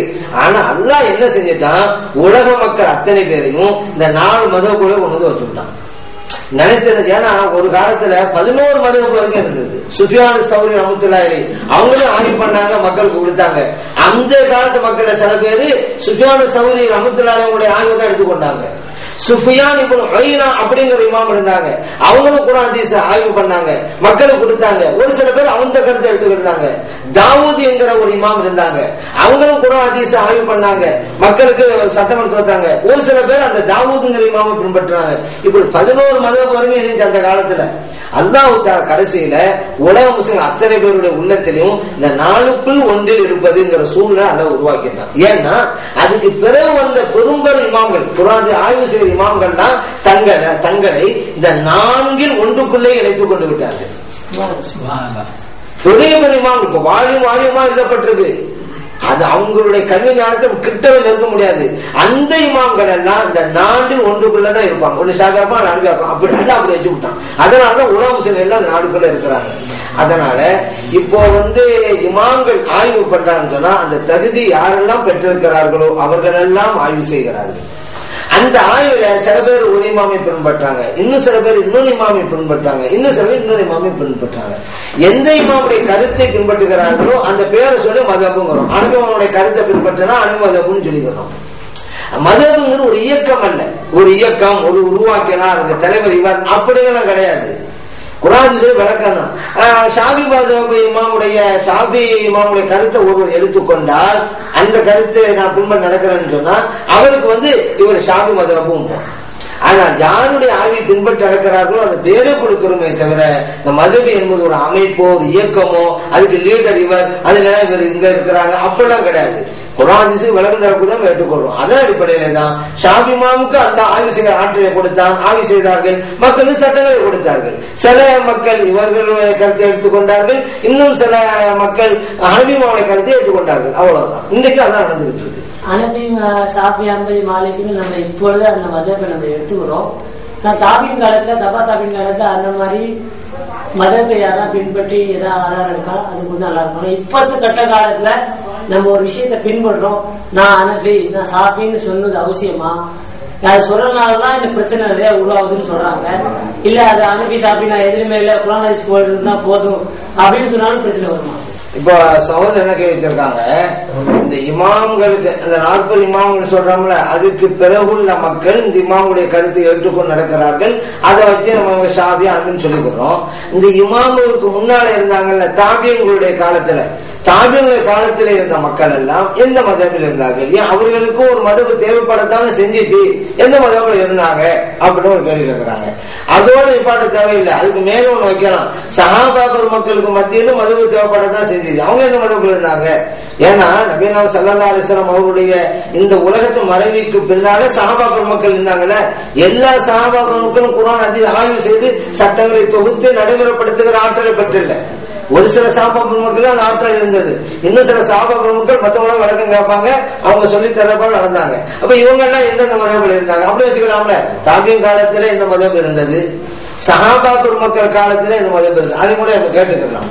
இப்ப என்னன்னு கேட்டா தாபியங்க காலத்திலேயும் மதம் இருந்தது. மதம்னா நம்ம ஏற்கனவே சொல்லிட்ட விளக்கம், ஒரு இமாம் குர்ஆனையும் அதையும் ஆய்வு செய்து சட்டத்தை தொகுத்து தந்தால் அந்த விளக்கத்தை நாம் ஏற்றுக்கொள்வதுதான் மதபுங்கிறது. இப்ப தாபியங்க காலத்துல பொதுமக்கள் நிறைய பேர் இருந்தாங்க, அவங்க எல்லாம் எல்லாரும் குர்ஆன் படிச்சு சட்டத்தை எடுக்கிற ஆற்றலை பெற்றில்லை, எல்லாருக்கும் அந்த ஆற்றல் இல்லை. இப்ப அவங்களுக்கும் ஒரு பிரச்சனை வரும் பொழுது தொழுகையிலேயோ திருமண விஷயத்திலோ வியாபார விஷயத்திலோ பிரச்சனை வந்தா இதற்கு தகுதியுள்ள இமாம்களை தான் அணுகியிருப்பாங்க. இதுக்கு என்ன பிரச்சனை சட்டம் சொல்லித்தாங்கன்னு கேட்டிருப்பாங்க. அப்பதான் அவங்களுக்கு சொல்லி தரப்பட்டு அப்ப நடந்திருப்பாங்க. அப்ப அவங்களும் யாராவது ஒரு இமாம் தாபியன்களை போதா எடுத்தா சயீத் இப்னு முஸய்யப் ரலியல்லாஹு அன்ஹு இருக்கிறாங்க, அவங்க மிகப்பெரிய ஒரு தாபி அவங்க எல்லாம் இருந்தாங்க. இப்படி எத்தனையோ தாபியங்கள் விளக்கம் இருந்தாங்க. அவங்கள்ட்ட போய் அணுகி குர்ஆன் ஹதீஸுக்கு விளக்கம் என்னன்னு மக்கள் கேட்டாங்க, அவங்க சொன்ன படம் நடந்தாங்க. ஆக ஏதோ ஒரு மதபுல அப்போ இருந்தாங்க, ஒரு இமாம் விளக்கம் கேட்டு. ஆனா அதுவரை பதிவு செய்யப்படல. காரணம் என்ன கேட்டா அந்த சட்டங்கள்லாம் எழுத்து வடிவத்துல வரல. ஒரு ஆளு கேட்பாரு, பதில் சொல்லுவாங்க, முடிஞ்சு போச்சு. இப்ப கூட பாருங்களேன், இப்ப வந்து வீடியோல பதிவு செய்யப்படுது. வீடியோ இல்லைன்னு வச்சுக்கிறோங்க, நீங்க கேள்வி கேட்பீங்க, நான் பதில் சொல்லுவேன், அதோட முடிஞ்சிடும். ஆனா இப்ப வீடியோ இருக்கிறதுனால உங்களுடைய கேள்வி எனக்கு பதிவு செய்யப்படுது, பின்னால் மக்களுக்கு பயன்படுது. அந்த தாபியின் காலத்திலையும் கேள்வி கேட்கப்பட்டது, பதிலும் சொல்லப்பட்டது, ஆனா பதிவு செய்யப்படல, எழுதப்படல. ஆனா அந்த காலத்துல அது போச்சு. இப்ப நமக்கு இந்த இமாம்கள் சொன்னதெல்லாம் எழுதப்பட்டு விட்டது, நம்ம பின்பற்ற வசதியாக போச்சு, அவ்வளவுதான். சஹாபா பெருமக்கள் காலத்து அப்படிதான். சில சஹாபிகள் ஆயிஷா சித்திகா ரலியல்லாஹு அன்ஹா அவங்கள்ட்ட போய் கேட்பாங்க, அது இன்னும் சில சஹாபிகள் அப்துல்லாஹ் இப்னு மஸ்ஊத் ரலியல்லாஹு அவங்கள்ட்ட போய் கேட்பாங்க, இன்னும் சில சஹாபிகள் அலி ரலியல்லாஹு அவங்கள்ட்ட போய் கேட்பாங்க, இன்னும் சில சஹாபா பெருமக்கள் இப்னு அப்பாஸ் ரலியல்லாஹு அவங்கள்ட்ட கேட்பாங்க, இன்னும் சில சஹாபா பெருமக்கள் இப்னு உமர் ரலியல்லாஹு கேட்பாங்க. ஏன்னா இந்த சஹாபா பெருமக்கள் எல்லாம் ஆய்வு செய்கிற ஆற்றலை பெற்றவர்கள். அப்ப என்ன செய்வோமோ, ஆயிஷா சித்திகா ரலியல்லாஹு அவங்கள்ட்ட போய் யாராவது விளக்கம் கேட்டு நடந்தாங்க, ஆயிஷா மதபு. இன்னும் சில பேர் அப்துல்லாஹ் மஸ்ஊத் ரலியல்லாஹு அவங்கள்ட்ட விளக்கம் கேட்டாக்கா மசூத் மதபு. இன்னும் சில பேர் இப்னு அப்பாஸ் அவங்கள்ட்ட விளக்கம் கேட்டா அதை கேட்டு நடந்தா இப்னு அப்பாஸ் மதபு. எப்படியோ இப்படி நடந்துக்குது. அப்ப நம்ம ஏன் ஆயிஷா மதபுன்னு சொல்லலாமே, ஏன் ஷாஃபி மதம் சொல்லணும், ஹனபி மதம் சொல்லணும்? நம்ம வந்து இப்னு உமர் மதம்னு சொல்லலாமே, ஏன் ஹனபி மதம் ஷாஃபி மதம் பின்னால் உங்க சொல்ல கேட்டா அந்த இப்னு உமர் ரலியல்லாஹு இப்னு அப்பாஸ் ரலியல்லாஹு ஆயிஷா சித்திகா ரலியல்லாஹு அவங்க சொன்ன கருத்துக்கள் எல்லாம் பதிவு செய்யப்படலையே. சொன்னாங்க, முடிஞ்சு போச்சு. சார் அப்படியே பதிவு செய்யப்பட்டாலும் ஒரு சில விஷயங்கள்ல தான் ஆயிஷா சித்திகா ரலியல்லாஹு சில விஷயம் விளக்கம் கொடுத்தாங்க, ஒரு சில விஷயங்களுக்கு அவங்களுக்கு கேட்கப்பட்ட சப்ஜெக்ட் மட்டும் விளக்கம் கொடுத்தாங்க, மீதி உள்ள சப்ஜெக்டுக்கு என்ன செய்யறது நம்ம. ஆனா இந்த நாடிமாங்க அப்படி கிடையாது. அவங்ககிட்ட கேட்கப்பட்ட மட்டுமல்ல, என்னென்னமெல்லாம் ஒரு மனித வாழ்க்கையில நிகழும் தேவைங்கிறத அவங்களே ஆய்வு பண்ணி அவங்களே எழுதி தந்துட்டாங்க. அதனாலதான் ஒரு தன்னிறைவை பெற்றுட்டோம். அப்ப அந்த தன்னிறைவு நமக்கு இந்த இமாம்கள் மூலமா தான் நமக்கு கிடைச்சிச்சு. அந்த சஹாபாக்களுடைய விளக்கத்துல ஏதோ ஒரு சப்ஜெக்ட்ல விளக்கம் கிடைக்கும், இன்னொரு சப்ஜெக்ட்ல கிடைக்காது. இப்ப நம்ம என்ன செய்யறது? அதனாலதான் இமாம்கள் முழுமையாக தந்தது இந்த 40 இமாம்கள்னால இந்த மதுஹப்ல நம்ம ஐக்கியப்படுத்திருக்கிறோம். இந்த மதுஹப் இமாம்களுடைய கருத்தை நம்ம பின்பற்றி இருக்கிறோம் அப்படிங்கறத நம்ம புரிந்து கொள்வோம். அஸ்ஸலாமு அலைக்கும்.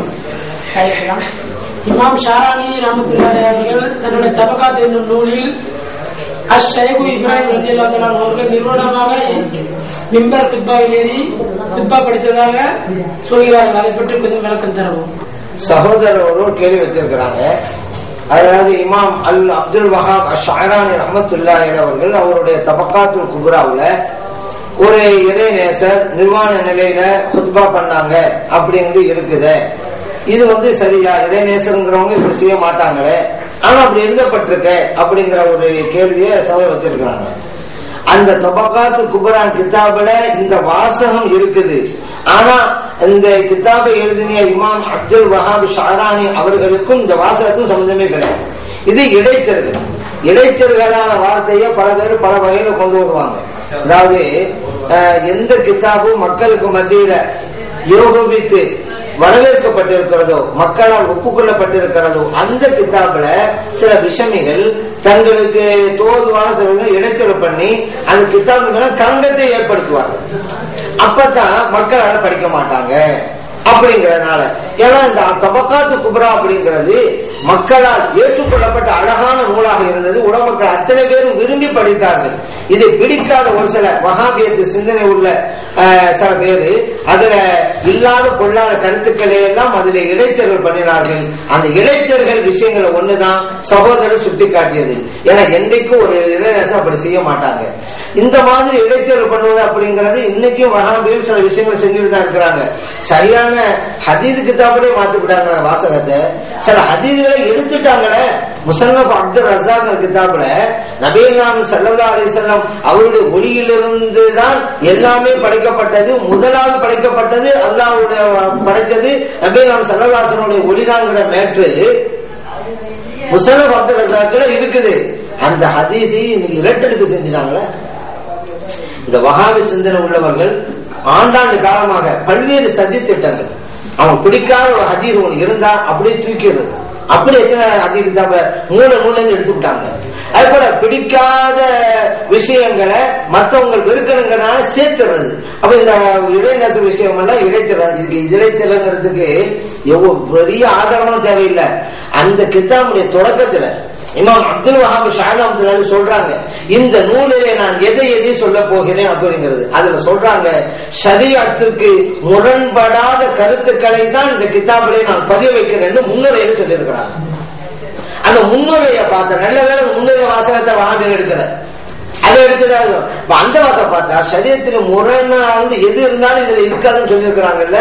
இது ஷரியத்து முரணாச்ச, அது எப்படி அந்த கிதாபில் இடம் பெற்றிருக்கும்?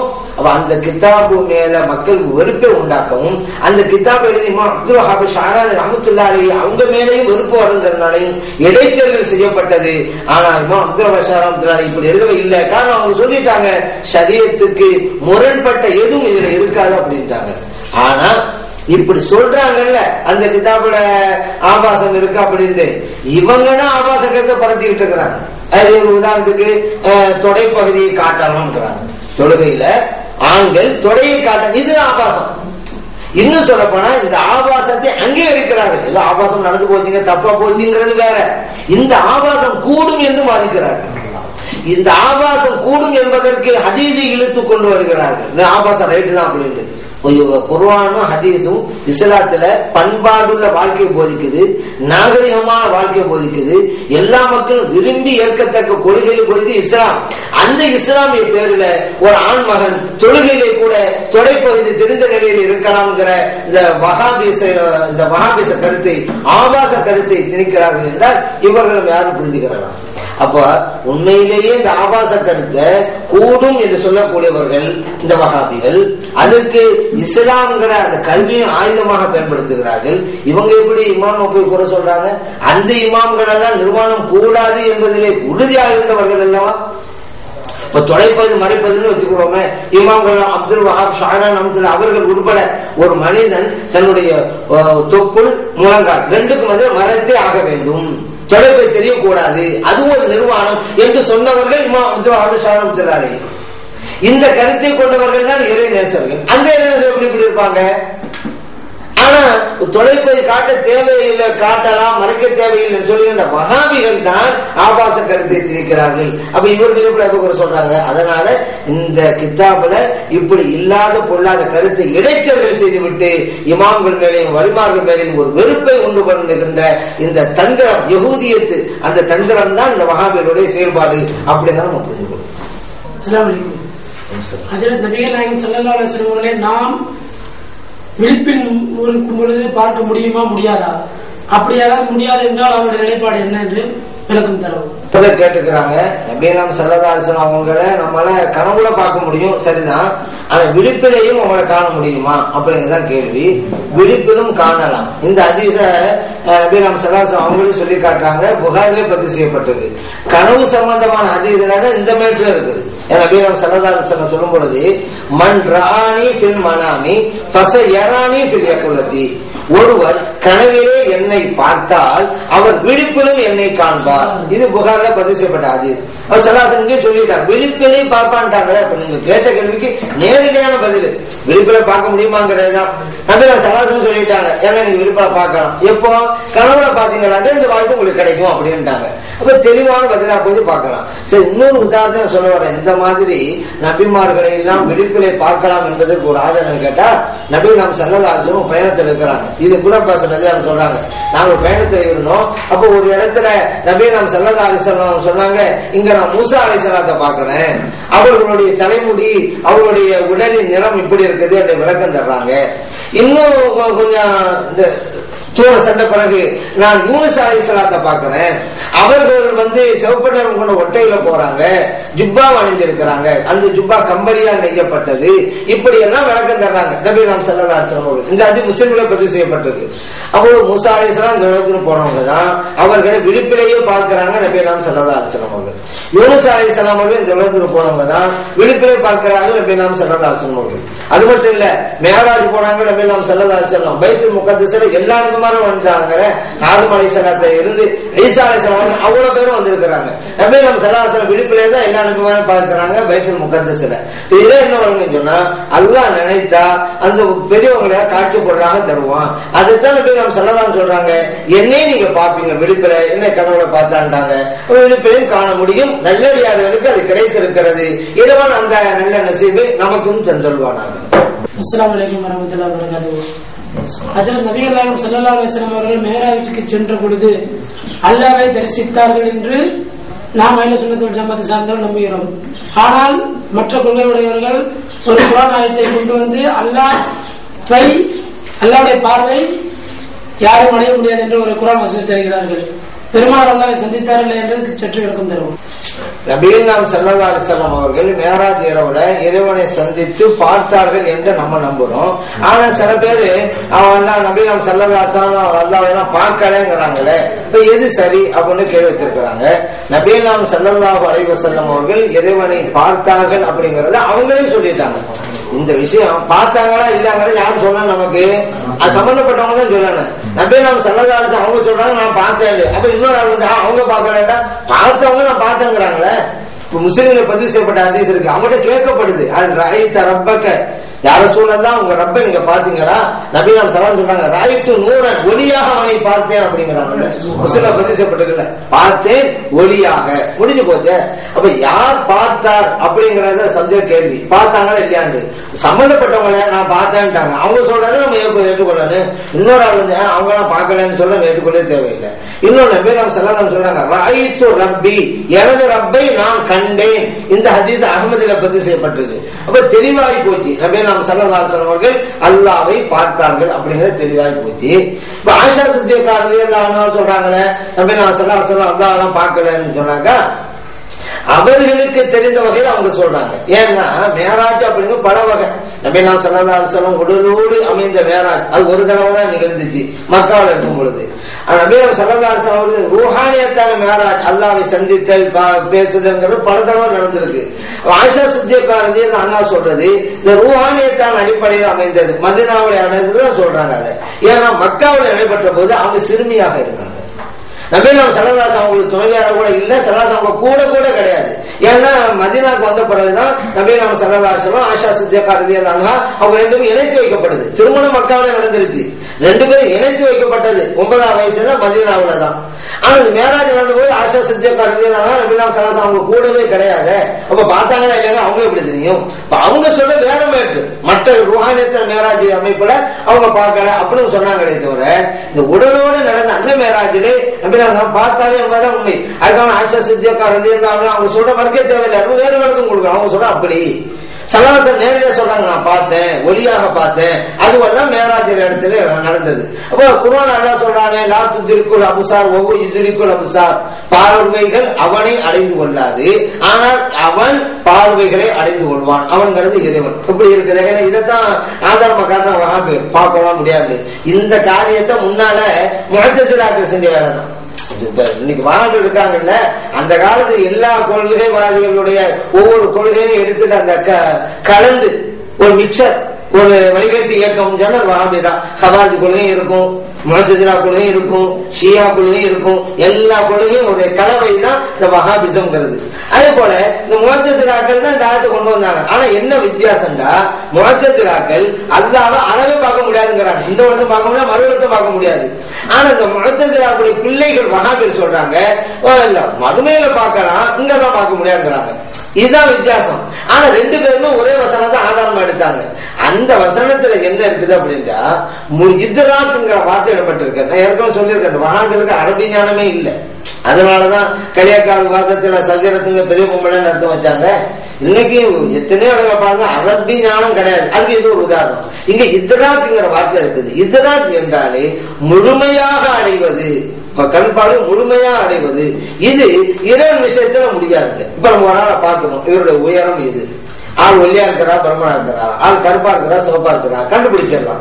ஏன்னா இந்த மனிதர்களை பார்க்கும்போது முடியும். ஒரு மரத்தை பார்க்கணும், கட்டடத்தை பார்க்கணும், உயரம் அகலம் எல்லாம் கண்டுபிடிச்சிடும், கலர் என்னன்னு. இப்ப இறைவனை நாம் பார்த்தால் இது ஒண்ணு முடியுமா? இறைவன் போல உயரமா இருக்கான், அகலம் இருக்கான், கருப்பா இருக்கான், சிவப்பா இருக்கான், இந்த அளவுக்கு இருக்குது அவனுடைய நீளம் அளவு சொல்ல முடியுமா? முடியாது. இந்த இத்ராக்கு விஷயம் அல்லாஹ் விஷயத்தில் முடியாது. இறைவனை பார்ப்போமே தவிர இறைவனுடைய அளவை எல்லாம் அளந்து இவ்வளவு லிமிட்டா இருக்கிறான், இத்தனை மீட்டர் இருக்கான், அதெல்லாம் சொல்லவே முடியாது. அவன் தான் இறைவன். அந்த மாதிரி இருந்தா அவங்களுக்கு நமக்கு என்ன வித்தியாசம் இருக்கு? வஹாபிகளுக்குள்ள அதான இறைவனுக்கு உருவம் கற்பித்துட்டா, இறைவனுக்கு உருவம் உண்டுங்கிறான் வஹாபிகள். இஸ்லாத்தோட அதுல வெளியே போயிட்டாங்க. இறைவனுக்கு உருவம் சொன்னா உயரம் கூட அகலம் வந்துடும். நம்மள மாதிரி ஆகிறானே, இறைவனுக்கு வலது இடது மேலே கீழே திசைகள் வந்துடும். ஏன் அவன் குறிப்பிட்ட இடத்துக்குள்ளதானே இருப்பான். அப்ப அவனுக்கு திசை ஆகும். திசை உண்டு, காலம் உண்டு, இடம் உண்டு வந்துட்டா அவன் நம்மள மாதிரிதான். அல்லாஹ் குர்ஆன்ல சொல்றான், லைஸ கமிஸ்லிஹி ஷைஉன், அவனை போன்று வேறு எதுவும் இல்லைங்கிற அந்த வசனத்துக்கு முரணான கருத்துக்களை சொல்லக்கூடியவர்கள் வஹாபிகள். அதனாலதான் ஈமான் அவர்களிடம் பறிக்கப்பட்டிருக்கிறது. இறைவனுக்கு உருவத்தை கற்பித்ததுனால பச்சை ஷிர்க்கை அவர்கள் போதிக்கிறார்கள். இறைவன் சொல்றா என்ன நீங்க பார்க்க முடியும், இத்ராக்க முடியாது. இத்ராக்குன்னு சொன்னா நம்ம முழுமையாக முழு கொள்ளளவு மொத்த அளவு உணவுதான் அப்படின்னு முடியாது. ஆனா அந்த இறைவனும் நம்மளை இத்ராக்கு செய்வான். ஒவ்வொரு நாளும் என்னங்கிறது கரெக்டா தெரியும், நமக்கு முடியாது. இத்ராக்குங்கிற சொல்ல இடப்பட்டு இருக்குது, பார்த்தா அங்க முடியுது. அதனால பார்த்தல் முடியுங்கிறதுக்கு வேற ஹதீஸெல்லாம் இருக்குது. எப்படின்னு கேட்டா நபி நாம் ஸல்லல்லாஹு சொல்றாங்க, இன்னக்கும் சதரவுன ரப்பக்கும், உங்க ரப்ப நீங்க பாப்பீங்க, கமா தரவுன கமர் லைலத்துல் பத்ர், 14ஆம் இரவுல பூரண சந்திரனை பார்க்கிற மாதிரி உங்க ரப்ப பாப்பீங்க நபி நாம் ஸல்லல்லாஹு சொல்லிட்டாங்க. இப்போ இந்த ஆயத்தை கொண்டு வந்துகிட்டு இத்ராக்கு இல்லன்னு அல்லாஹ் சொல்லிவிட்டான், அதனால பார்க்க முடியாதுன்னு சொன்னா மறுமையில பார்க்க முடியாதுன்னு வரும். ஏன் இத்ராக்கும் முடிவுன்னா அல்லாஹ் சொல்லிட்டான்ல. இல்ல இந்த உலகத்துல பார்க்கலாம், அங்க வசனம் அப்படியா இருக்குது. இந்த உலகத்தில் தான் இத்ராக் இல்லைன்னு அந்த வசனத்தில் இருக்குது, பொதுவா தானே இருக்குது. இப்ப என்ன வாங்குது, இந்த வசனம் ஆதாரம் எடுத்து மொத்தத்தில் அதான் எடுத்தாங்க. இந்த வசனம் எடுத்துக்கிட்டு அதனால பார்க்க முடியாது, இங்க முடியாது, மறு உலகத்துல முடியாதுன்னாங்க. ஏன் இத்ராக் ரெண்டு. ஆனா இந்த வஹாபிகள் முத்தஸிலாக்கள் வந்து திறமையானவர்கள், ஆனா வழிகேட்டுக்கு போயிட்டாங்க. ஆனா திறமை உண்டு. இந்த வஹாபிகள் வழிகேட்டில் இருக்கிறார்கள், திறமையும் இல்லை. அதனால இங்க இத்ராக் இல்லைன்னு சொன்னா மறுமையில் பார்க்க கூடாதுதான் வரேன். இந்த வஹாபிகள் கேட்க மறுமையில் நல்லா பார்க்க பார்க்கலாம் அப்படின்னு தான் வசனம் ஓதிட்டியாப்பா இத்ராக் முடியாது, அப்ப அங்க போய் எங்க பார்க்கலாம். இந்த உலகத்துல வசனம் எங்க இருக்குது, அல்லாஹ்வை பார்க்க முடியாதுன்னா அங்க இருக்கு, உண்பாலும் இத்ராக் முடியாதுன்னு இருக்குது, பொதுவா தானே இருக்குது. இப்ப இதுல வாங்கி பார்த்து உங்களுடைய கல்வி ஞானம் எந்த அளவுக்கு அரைகுறை இப்படி அரைகுறையாக விளங்கிக் கொண்டு இஸ்லாத்தை சிதைப்பதற்கு ஒரு கூட்டம் முளைத்து வைத்திருக்கிறது, அவங்க தான் எல்லாம் செஞ்சிட்டு இருக்கிறாங்க.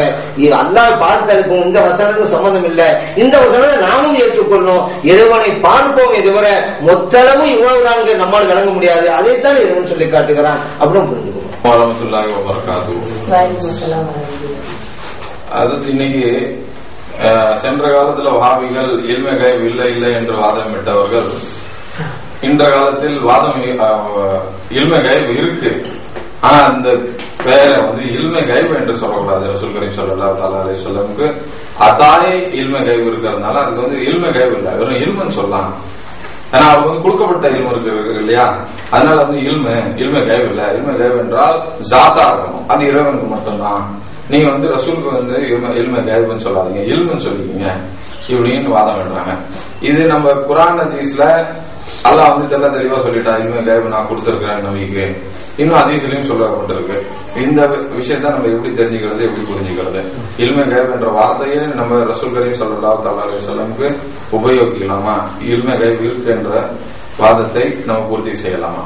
சகோதரர் கேள்வி வச்சாங்க, நபீனாம் ஸல்லல்லாஹு அலைஹி வஸல்லம் அவங்களுக்கு இல்முல் கைப் உண்டு அப்படிங்கறது அந்த வார்த்தையை யூஸ் பண்ணக்கூடாது. அல்லாஹ் கற்றுக் கொடுத்தா ஒரு இருக்குது, கைபுங்கிற வார்த்தையை அவங்களுக்கு யூஸ் பண்ணக்கூடாது அப்படிங்கறாங்க, சரியா அப்படின்னு கேள்வி வச்சாங்க. அது இன்னொரு கேள்வி என்னன்னு கேட்டா, குர்ஆன்ல நபீனாம் ஸல்லல்லாஹு அலைஹி வஸல்லம் அவர்களுக்கு மறுமை ஞானம் உண்டுங்கிற மாதிரி வருது, நபீனாம் ஸல்லல்லாஹு அலைஹி வஸல்லம் அவர்களுக்கு மறுமை ஞானம் இல்லை அப்படின்னு வருது. அதுல ஒரு பகுதியுடைய கருத்தை மட்டும் எடுத்து வச்சாங்க, இன்னொரு பகுதியை அவங்க சொல்லல. ஆனாலும் அவங்களோட கேள்வி இதுதான், அதாவது இப்படி ரெண்டு வகையாவும் இருக்குது, அப்ப உண்மை நிலவரம் என்ன அப்படின்னு கேள்வி வச்சிருக்கிறாங்க.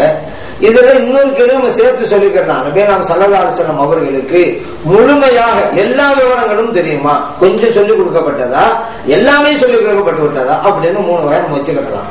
முதலாவதா நம்ம வருவோம், இந்த கைபுங்கிற வார்த்தையை நபீனாம் ஸல்லல்லாஹு அலைஹி வஸல்லம் சொல்லலாமா அப்படின்னு கேட்டா, சொல்லலாமா கூடாங்கிற யார் நமக்கு சொல்லித்தரானே? அல்லாஹ் ரசூல் தான் சொல்லித்தரானே. அல்லாஹ் சொல்லி தந்துட்டானே, வமா ஹுவ அலல் கைபி பிதனீன். நபீனாம் ஸல்லல்லாஹு அலைஹி வஸல்லம் அவர்கள் மறைமுக விஷயங்களை சொல்லாமல் மறைக்க மாட்டார்கள். அவங்களுக்கு அறிவிக்கப்பட்ட அந்த மறைமுகத்தை உங்களுக்கு சொல்லி காட்டுவாங்க என்று அல்லாஹ் சொல்றான். இப்ப இங்க என்னன்னு சொன்னா, ஸல்லல்லாஹு அலைஹி வஸல்லம் சொல்லிக் கொடுக்கப்பட்ட மறைவான விஷயத்தை நமக்கு சொல்லி தந்துட்டாங்க ஸல்லல்லாஹு அலைஹி வஸல்லம். அது வேற விஷயம். கைபுங்கிற வார்த்தையை ஸல்லல்லாஹு அலைஹி வஸல்லம் அவர்களுக்கு இறைவனே யூஸ் பண்ணிட்டாங்க. வமா ஹுவ அலல் கைபி, கைபை உங்களுக்கு அவர்களுக்கு கற்றுத் தருவார்கள் அல்லாஹ் சொல்றானே. அப்ப இந்த கைபுங்கிறது ஸல்லல்லாஹு அலைஹி வஸல்லம் அவங்களுக்கு தான் சொல்லி தரப்பட்டது. கைபுங்கிற வார்த்தை யூஸ் பண்ணலாம்னு தெரியுது, சரி. இன்னொன்னு, யூஸ் பண்ண கூடாதுங்கிற ஒரு சூழ்நிலை வந்தா அது யாருக்குதான் யூஸ் பண்ணக்கூடாதுன்னு வரேன், அல்லாஹ்வுக்கு யூஸ் பண்ணக்கூடாம இருக்கும். ஏன்னா அல்லாஹ்வுக்கு மறைதண்டு ஒண்ணு கிடையாதுங்க. இல்முல் கைப்னா அர்த்தம் மறைவானவற்றை தெரிந்திருக்கிறான்னு அர்த்தம். அல்லாஹ்வுக்கு மறைவானதே இல்லை. அப்ப மறைவானதை தெரிந்திருக்கிறான்னு எப்படி ஒத்து வரேன்? அவங்க மறைவே இல்லையே, அவனு மறைவான ஒண்ணு இருந்துச்சு பிறகுதான் தெரிந்தாண்டா அவன் இறைவனே கிடையாது, மறைவானது இருக்கக்கூடாதுல்ல. அப்ப அல்லாஹ் குர்ஆன்ல சொல்றானே, ஆலிமுல் கைபி, நான் மறைமுகத்தை அறிந்திருக்கிறேன்டா என்ன அர்த்தம் சொன்னா, நமக்கு சொல்றான், மனிதர்களே உங்களுக்கு மறைவா இருக்கிற எத்தனை விஷயம் எனக்கு தெரியும் நம்மளை பார்த்து சொல்றானே தவிர அல்லாஹ்வுக்கு மறைவுகள் கிடையாது. அதனால ஒரு கட்டத்துல மறைவானது இல்லைன்னு சொல்றதா இருந்தா அல்லாஹ் தான் சொல்ல முடியும். ஆனா நபீனாம் ஸல்லல்லாஹு அலைஹி வஸல்லம் அவர்களுக்கு இல்முல் கைப்னு தான் சொல்லணும். காரணம் கேட்டா, நபீனாம் ஸல்லல்லாஹு அலைஹி வஸல்லம் அவர்களுக்கு மறைமுகமானது ஒண்ணு இருந்துச்சு, அல்லாஹ் சொல்லி கொடுத்தான், அது தெரிய வந்துச்சு. அதனால கைபுங்கிற சொல்லு நபீனாம் ஸல்லல்லாஹு அலைஹி வஸல்லம் அவங்களுக்கு தான் சாண பொருந்தும். அப்ப அல்லாஹ்வுக்கு நாம் சொல்வதுங்கிறது நம்மை கவனித்துத்தான், நமக்கு மறைவா இருக்கா அவன் தெரிஞ்சுக்கிறான், அவனுக்கு மறைந்ததல்ல. ஆனா நபீனாம் ஸல்லல்லாஹு அலைஹி வஸல்லம் அவங்க விஷயத்துல அவர்களுக்கே மறைவாகத்தான் இருந்தது, அல்லாஹ் சொல்லி கொடுத்து தெரிஞ்சிச்சு அப்படிங்கிறதுதான். கைபுங்கிற வார்த்தை இருக்குங்கிறது அல்லாஹ் குர்ஆன்ல சொல்றான், ஆலிமுல் கைபி ஃபலா யுஹிரு அலா கைபிஹி அஹதன். அல்லாஹ் மறைமுக ஞானத்தை தெரிந்து வச்சிருக்கிறான், அது யாருக்கும் கற்றுத் தருவதில்லை. இல்லா மனிதலாம் ரசூலன், தான் விரும்புகின்ற இறை தூதர் ஸல்லல்லாஹு அவர்களை தவிர. சூரத்தில் ஜின்ல வருது. அல்லாஹ் சொல்லிட்டான், இல்முல் கைப என் நபிக்கு நான் சொல்லி கொடுத்திருக்கிறேன். யாராவது மறுத்தா இந்த வசனத்தை மறுக்கிறாங்கன்னு அல்லாஹ் சொல்றான், நான் மறைமுகத்தை கொடுத்திருக்கிறேன். குர்ஆன் சொல்ற இல்லை, அப்ப இந்த வசனத்தை மறுக்கிறாரு. குர்ஆன்ல எல்லா வசனத்தையும் ஒப்புக்கொள்றேன், ஒரு வசனத்தை மட்டும் ஒப்புக்கொள்ள மாட்டான்னா அவர் இஸ்லாமியரா இருக்க முடியுமா? எல்லா வசனத்தையும் ஏற்றுக்கொள்ளணுங்க. அப்ப அதே போல இன்னொரு வசனத்திலே இருக்கு, வமா கான அல்லாஹு லியுத்லிஅக்கும் அலல் கைபி, இறைவன் உங்களுக்கு மறைமுக ஞானத்தை கற்றுத்தர மாட்டான். வலாக்கின்னல்லாஹ யஜ்தபி மின் ருசுலிஹி மய்யஷா, தான் நாடிய இறை தூதர்களை தேர்ந்தெடுத்து அவர்களுக்கு கைபை கற்றுக் கொடுக்கிறான் என்று அல்லாஹ் வசனம் சொல்றான். அப்ப இதுல இருந்து நபியலாம் ஸல்லல்லாஹு அவங்களுக்கு அல்லாஹ் தஆலா மறைமுக ஞானத்தை கற்றுக் கொடுத்திருக்கிறான்னு தெரிஞ்சு போச்சு. அப்ப ஒரு சில வசனங்கள்ல வருது, ஸல்லல்லாஹு சொல்றாங்க லா அலமுல் கைப், நான் மறைமுகத்தை அறிய மாட்டேன் அப்படின்னு சொல்றாங்க ஸல்லல்லாஹு அலைஹி வஸல்லம். அப்படி சொல்லுங்க என்ன அல்லாஹ் சொல்லி காட்டுகிறான். அதே போல இன்னொரு இடத்துல வலவ் குன்த அலமுல் கைப லஸ்தக்ஸர்து மினல் கைர், மறைமுக ஞானம் மட்டும் எனக்கு இருந்திருந்தா நிறைய நன்மைகளை நான் தேடி இருப்பேன் அப்படின்னு நீங்க சொல்லுங்க அப்படின்னு அல்லாஹ் சொல்றான். நபியலாம் ஸல்லல்லாஹு அலைஹி வஸல்லம் சொல்றாங்க, குர்ஆன்ல இருக்குது. இப்ப இதுவெல்லாம் மறைமுக ஞானம் நபியலாம் ஸல்லல்லாஹு அலைஹி வஸல்லம் இல்லை என்றல்லவா நான் அறிவிக்கிறது என்ன நீங்க கேட்கணும். குர்ஆனுடைய வசனம் 2 வகையா இருந்தா எந்த வசனத்துக்கு எந்த கருத்து கொடுக்கணும் அப்படிங்கறத நம்ம செஞ்சுட்டாக பிரச்சனை இல்லைங்க. இப்ப நபியலாம் ஸல்லல்லாஹு அலைஹி வஸல்லம் அவர்களுக்கு மறைமுக ஞானம் உண்டு, இறைவனுக்கும் மறைமுக ஞானம் உண்டு. ஆனா ரெண்டுக்கும் வித்தியாசம் இருக்குது.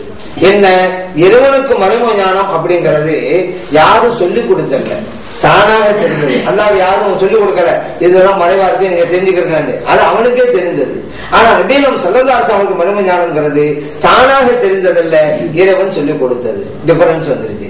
அதே போல மறைமுக ஞானம் இறைவனுக்கு உண்டுங்கிறது அது எல்லை இல்லாதது, எல்லை கிடையாது, அது இறைவனுடைய ஞானம். நபியலாம் ஸல்லல்லாஹு அலைஹி வஸல்லம் அவர்களுக்கு மறைமுக ஞானம் உண்டு அப்படிங்கிறது எல்லை உள்ளது. ஆனால் எதுவரை தெரியும் என்றாலும் எல்லை உள்ளதுதான். இப்ப நபியலாம் ஸல்லல்லாஹு அலைஹி வஸல்லம் அவங்களுக்கு அல்லாஹ் சொல்லிக் கொடுத்த தெரியும் அப்படிங்கறது எல்லாமே ஏற்றுக்கொள்றாங்க. எந்த அளவுக்கு சொல்லிக் கொடுக்கப்பட்டது, கொஞ்சம் சொல்லிக் கொடுக்கப்பட்டதா, எல்லாமே அறிவிக்கப்பட்டு விட்டதான்னு கேட்டா எல்லாமே அறிவிக்கப்பட்டு விட்டது. அவர்களுக்கு அல்லாஹ் தஆலா எல்லாவற்றையும் பெற்றுக் கொடுத்திருக்கிறான் அப்படிங்கிறதுக்கு புகாரில பதிவு செய்யப்பட்ட அதே ஆதாரமா இருக்கலாம். நபியலாம் ஸல்லல்லாஹு அலைஹி வஸல்லம் ஒரு நாள் சுபூ தொழுகிறாங்க, மிம்பர் படி ஏறிடுறாங்க, உலகம் படைக்கப்பட்ட நாளிலிருந்து தொடங்குறாங்க, தொடர்ந்து சொல்லிக்கிட்டே வர்றாங்க என்ன நடந்துச்சு அப்படிங்கிறது. அதுக்கு லுகர் நேரம் வருது, இறங்குறாங்க, லுகர் தொழுகை நடத்துறாங்க, மறுபடியும் ஏறிடுறாங்க மிம்பர் படியில, மறுபடியும் தொடர்ந்து சொல்லிட்டே வர்றாங்க. அசர் நேரம் வருது, அசர் தொலைக்கான கீழே இறங்குறாங்க, தொழுகிறாங்க, மலை ஏறிடுறாங்க, மகரிபு வரைக்கும் சொல்லிக் கொண்டே இருந்தார்கள். நபியலாம் ஸல்லல்லாஹு அலைஹி வஸல்லம் சொன்னதை எங்களில் மனனம் செய்து கொண்டவர்கள் மனனம் செய்தார்கள், மறந்து போனவர்கள் மறந்து போனார்கள். இந்த ஹதீஸ் புகாரில பதிவு செய்யப்பட்டிருங்க. இப்ப நபியலாம் ஸல்லல்லாஹு அலைஹி வஸல்லம் அவர்கள் உலக படைக்கப்பட்டதில இருந்து கடைசி வரைக்கும் கியாமத் நாள் வரைக்கும் என்ன நடக்குங்கிறது சொல்லிட்டாங்க. அப்ப எப்படி ஊழலும் சொல்ல முடியுங்க? ஒரு நாள்ல இத்தனை வருஷம் நடந்ததை போய் ஒரு நாள் எப்படி சொல்லி கொடுத்தாங்க அப்படி கேள்வி வருதுல. அதுக்கு இமாம்கள் விளக்கம் தருகிறார்கள். நபியலாம் ஸல்லல்லாஹு அலைஹி வஸல்லம் சொன்னாங்கல்ல, எந்த ஒரு நபிக்கு வழங்கப்படாத 5 காரியங்கள் நான் கொடுக்கப்பட்டிருக்கேன், அந்த 5ல் ஒன்றுதான் ஜவாமிஉல் கலீம், குறைந்த வார்த்தைகளை கொண்டு நிறைய விவரங்களை தருவது. இது எனக்கு மட்டும்தான், இது புகாரில் பதிவு செய்யப்பட்டிருக்கு. இந்த சிறப்பு அவர்களுக்கு இருந்ததுனால ஒரு நாள் சொன்னாலும் அனைத்து விஷயங்களையும் சொன்னார்கள் அப்படிங்கிறது. அப்ப எல்லாம் அவர்களுக்கு சொல்லி தரப்பட்டிருக்கு அப்படிங்கிறது இந்த அது ஒரு தெளிவாக இருக்குது. உலகம் படைக்கப்பட்டதிலிருந்து கடைசி வரைக்கும் அல்லாஹ் தஆலா எல்லாத்தையும் அவங்களுக்கு சொல்லி கொடுத்துட்டான். நபியலாம் ஸல்லல்லாஹு அலைஹி வஸல்லம் இருந்தாங்க. இப்ப பாருங்க, அல்லாஹ்வுக்கு மறைமுக ஞானம் உண்டு, நபியலாம் ஸல்லல்லாஹு அலைஹி வஸல்லம் மறைமுக ஞானம் உண்டு. ஆனா அல்லாஹ்வுடைய ஞானத்திற்கு எல்லை இல்லை, நபியலாம் ஸல்லல்லாஹு அலைஹி வஸல்லம் அவருடைய ஞானத்திற்கு எல்லை உண்டு. எல்லாம் கற்றுக் கொடுக்கப்பட்டாலும் கூட எல்லைக்கு உட்பட்டதுதான். இதுதான் வித்தியாசம். அல்லாஹ்வுடைய ஞானத்துக்கும் அல்லாஹ்வுடைய ரசூல் ஸல்லல்லாஹு அலைஹி வஸல்லம் ஞானத்துக்கும் இதுதான் வித்தியாசம். இப்ப இந்த வித்தியாசம் புரிஞ்சுக்கிட்டா இந்த குர்ஆன்ல முரண்படுவது போல தெரியுது நம்மள, அந்த முரண்லாம் வராங்க. ஏன் தெரியுமா? நபியலாம் ஸல்லல்லாஹு அலைஹி வஸல்லம் சொல்றாங்க லா அலமுல் கைப், மறைமுக ஞானம் எனக்கு தெரியாது. அந்த வசனம் இருந்தே மறுத்தோம், எனக்கு சுயமாக தெரியாது. உண்மைதானே? நம்ம அதான் சொல்றோம், நபியலாம் ஸல்லல்லாஹு அலைஹி வஸல்லம் சுயமாக தெரியாது, அல்லாஹ் சொல்லிக் கொடுத்துதான் தெரியும், எனக்கு சுயமா தெரியாது. இன்னொரு வசனம் சொல்றாங்கல்ல, நான் மறைமுக ஞானத்தை அறிந்திருந்தால் வலவ் குன்த அலமுல் கைப லஸ்தக்ஸர்து மினல் கைர், நிறைய கைர்களை நல்லதை நான் பெற்றிருப்பேன்ங்கறாங்கல்ல, அது உண்மைதான். நான் சுயமாக மறைமுக ஞானத்தை தெரிந்திருந்தால் இப்படி நடந்திருக்கும்ங்கறாங்க. அப்ப சுயமாக தெரியல, அல்லாஹ் சொல்லிக் கொடுத்ததுதான். இப்படி நம்ம விளக்கம் கொடுத்துட்டா எல்லா வசனங்களையும் நாம் ஏற்றுக்கொள்கிறோம். நான் தெரியாது என்று அவர்கள் சொன்னது சுயமாக தெரியாது அப்படிங்கிற அர்த்தம். தெரியும் என்று சொன்னது அல்லாஹ் குர்ஆன்ல சொல்றான்ல, மறைமுக ஞானத்தை ரசூலுக்கு நான் சொல்லிக் கொடுத்திருக்கேன், அதன் அடிப்படையில அப்படி பார்த்தா எல்லா வசனங்களும் ஏற்றுக்கொண்டிருக்கும்.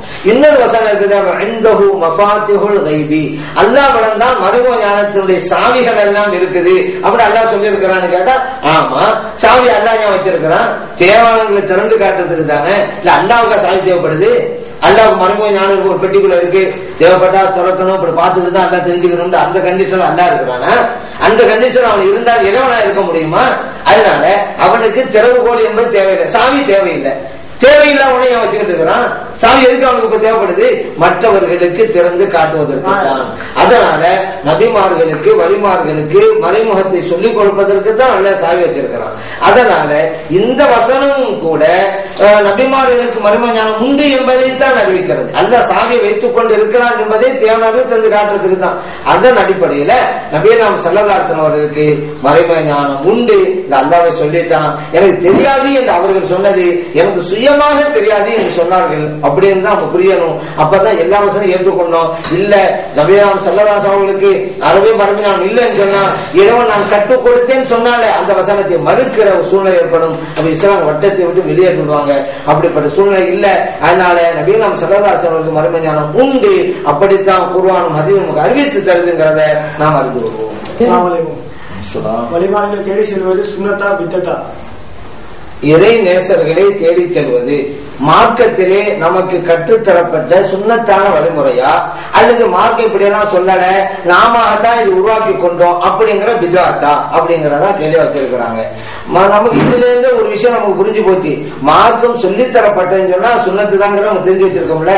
அதன் அடிப்படையில இறை நேசர்களை சந்திப்பது சுன்னத்தான வழிமுறை. ஏன்னா மார்க்கம் அதை செய்ய சொல்லுது. குர்ஆனை நீங்க எடுக்கலாம்.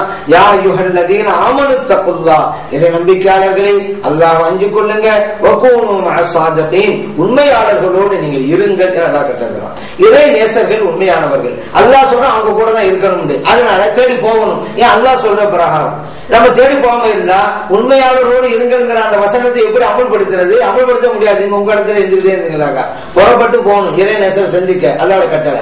இன்னொரு வசனத்தை அல்லாஹ் சொல்றான், வஸ்பிர் நஃப்ஸக மஅல்லதீன யதுஊன ரப்பஹும் பில் கதாத்தி வல் அஷி, காலையிலும் மாலையிலும் இறைவனை திக்ர் செய்றாங்களே அந்த நல்லடியார்கள் கூட நீங்கள் இருங்கள் என்று அல்லாஹ் அந்த வசனம் சொல்லி தர்றான்.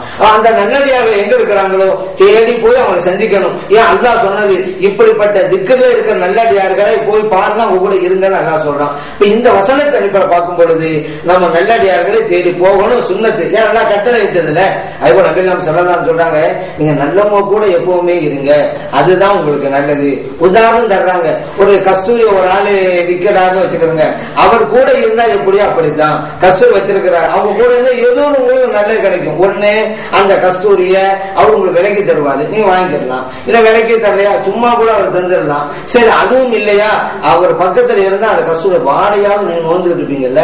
இப்போ ஒரு ஆளு நல்லவருக்கு பக்கத்துல இருந்தா ஏதோ ஒரு வகையில உங்களுக்கு நல்லது கிடைச்சுக்கிட்டே இருக்கும்ன்றதுதான் இந்த சலம் சொல்றாங்க. தீயோர்களோட நட்பு வைக்காதீங்க. அது ஒரு கொள்ளுடை, அந்த கொல்லம் பற்றன்னு சொல்லுவோம். அப்ப நெருப்பு இருக்கும், பக்கத்துல கொல்லன் இருப்பான், அவன் பக்கத்துல இருக்கிற மாதிரி ஆகும். நீ அந்த நெருப்பு உங்களுடைய உடையை எரிக்கும், உங்களுடைய உடலையும் எரிக்கும். இல்ல அதுல இருந்து நீங்க தற்காத்து கொண்டால் கூட அந்த நெருப்பிலிருந்து வருகின்ற புகையாவது நீங்க நுகரத்தான் செய்யுங்க, அதை உங்களால் தடுக்க முடியாது. ஆனா கெட்டவர்களோட இருக்காதீங்க.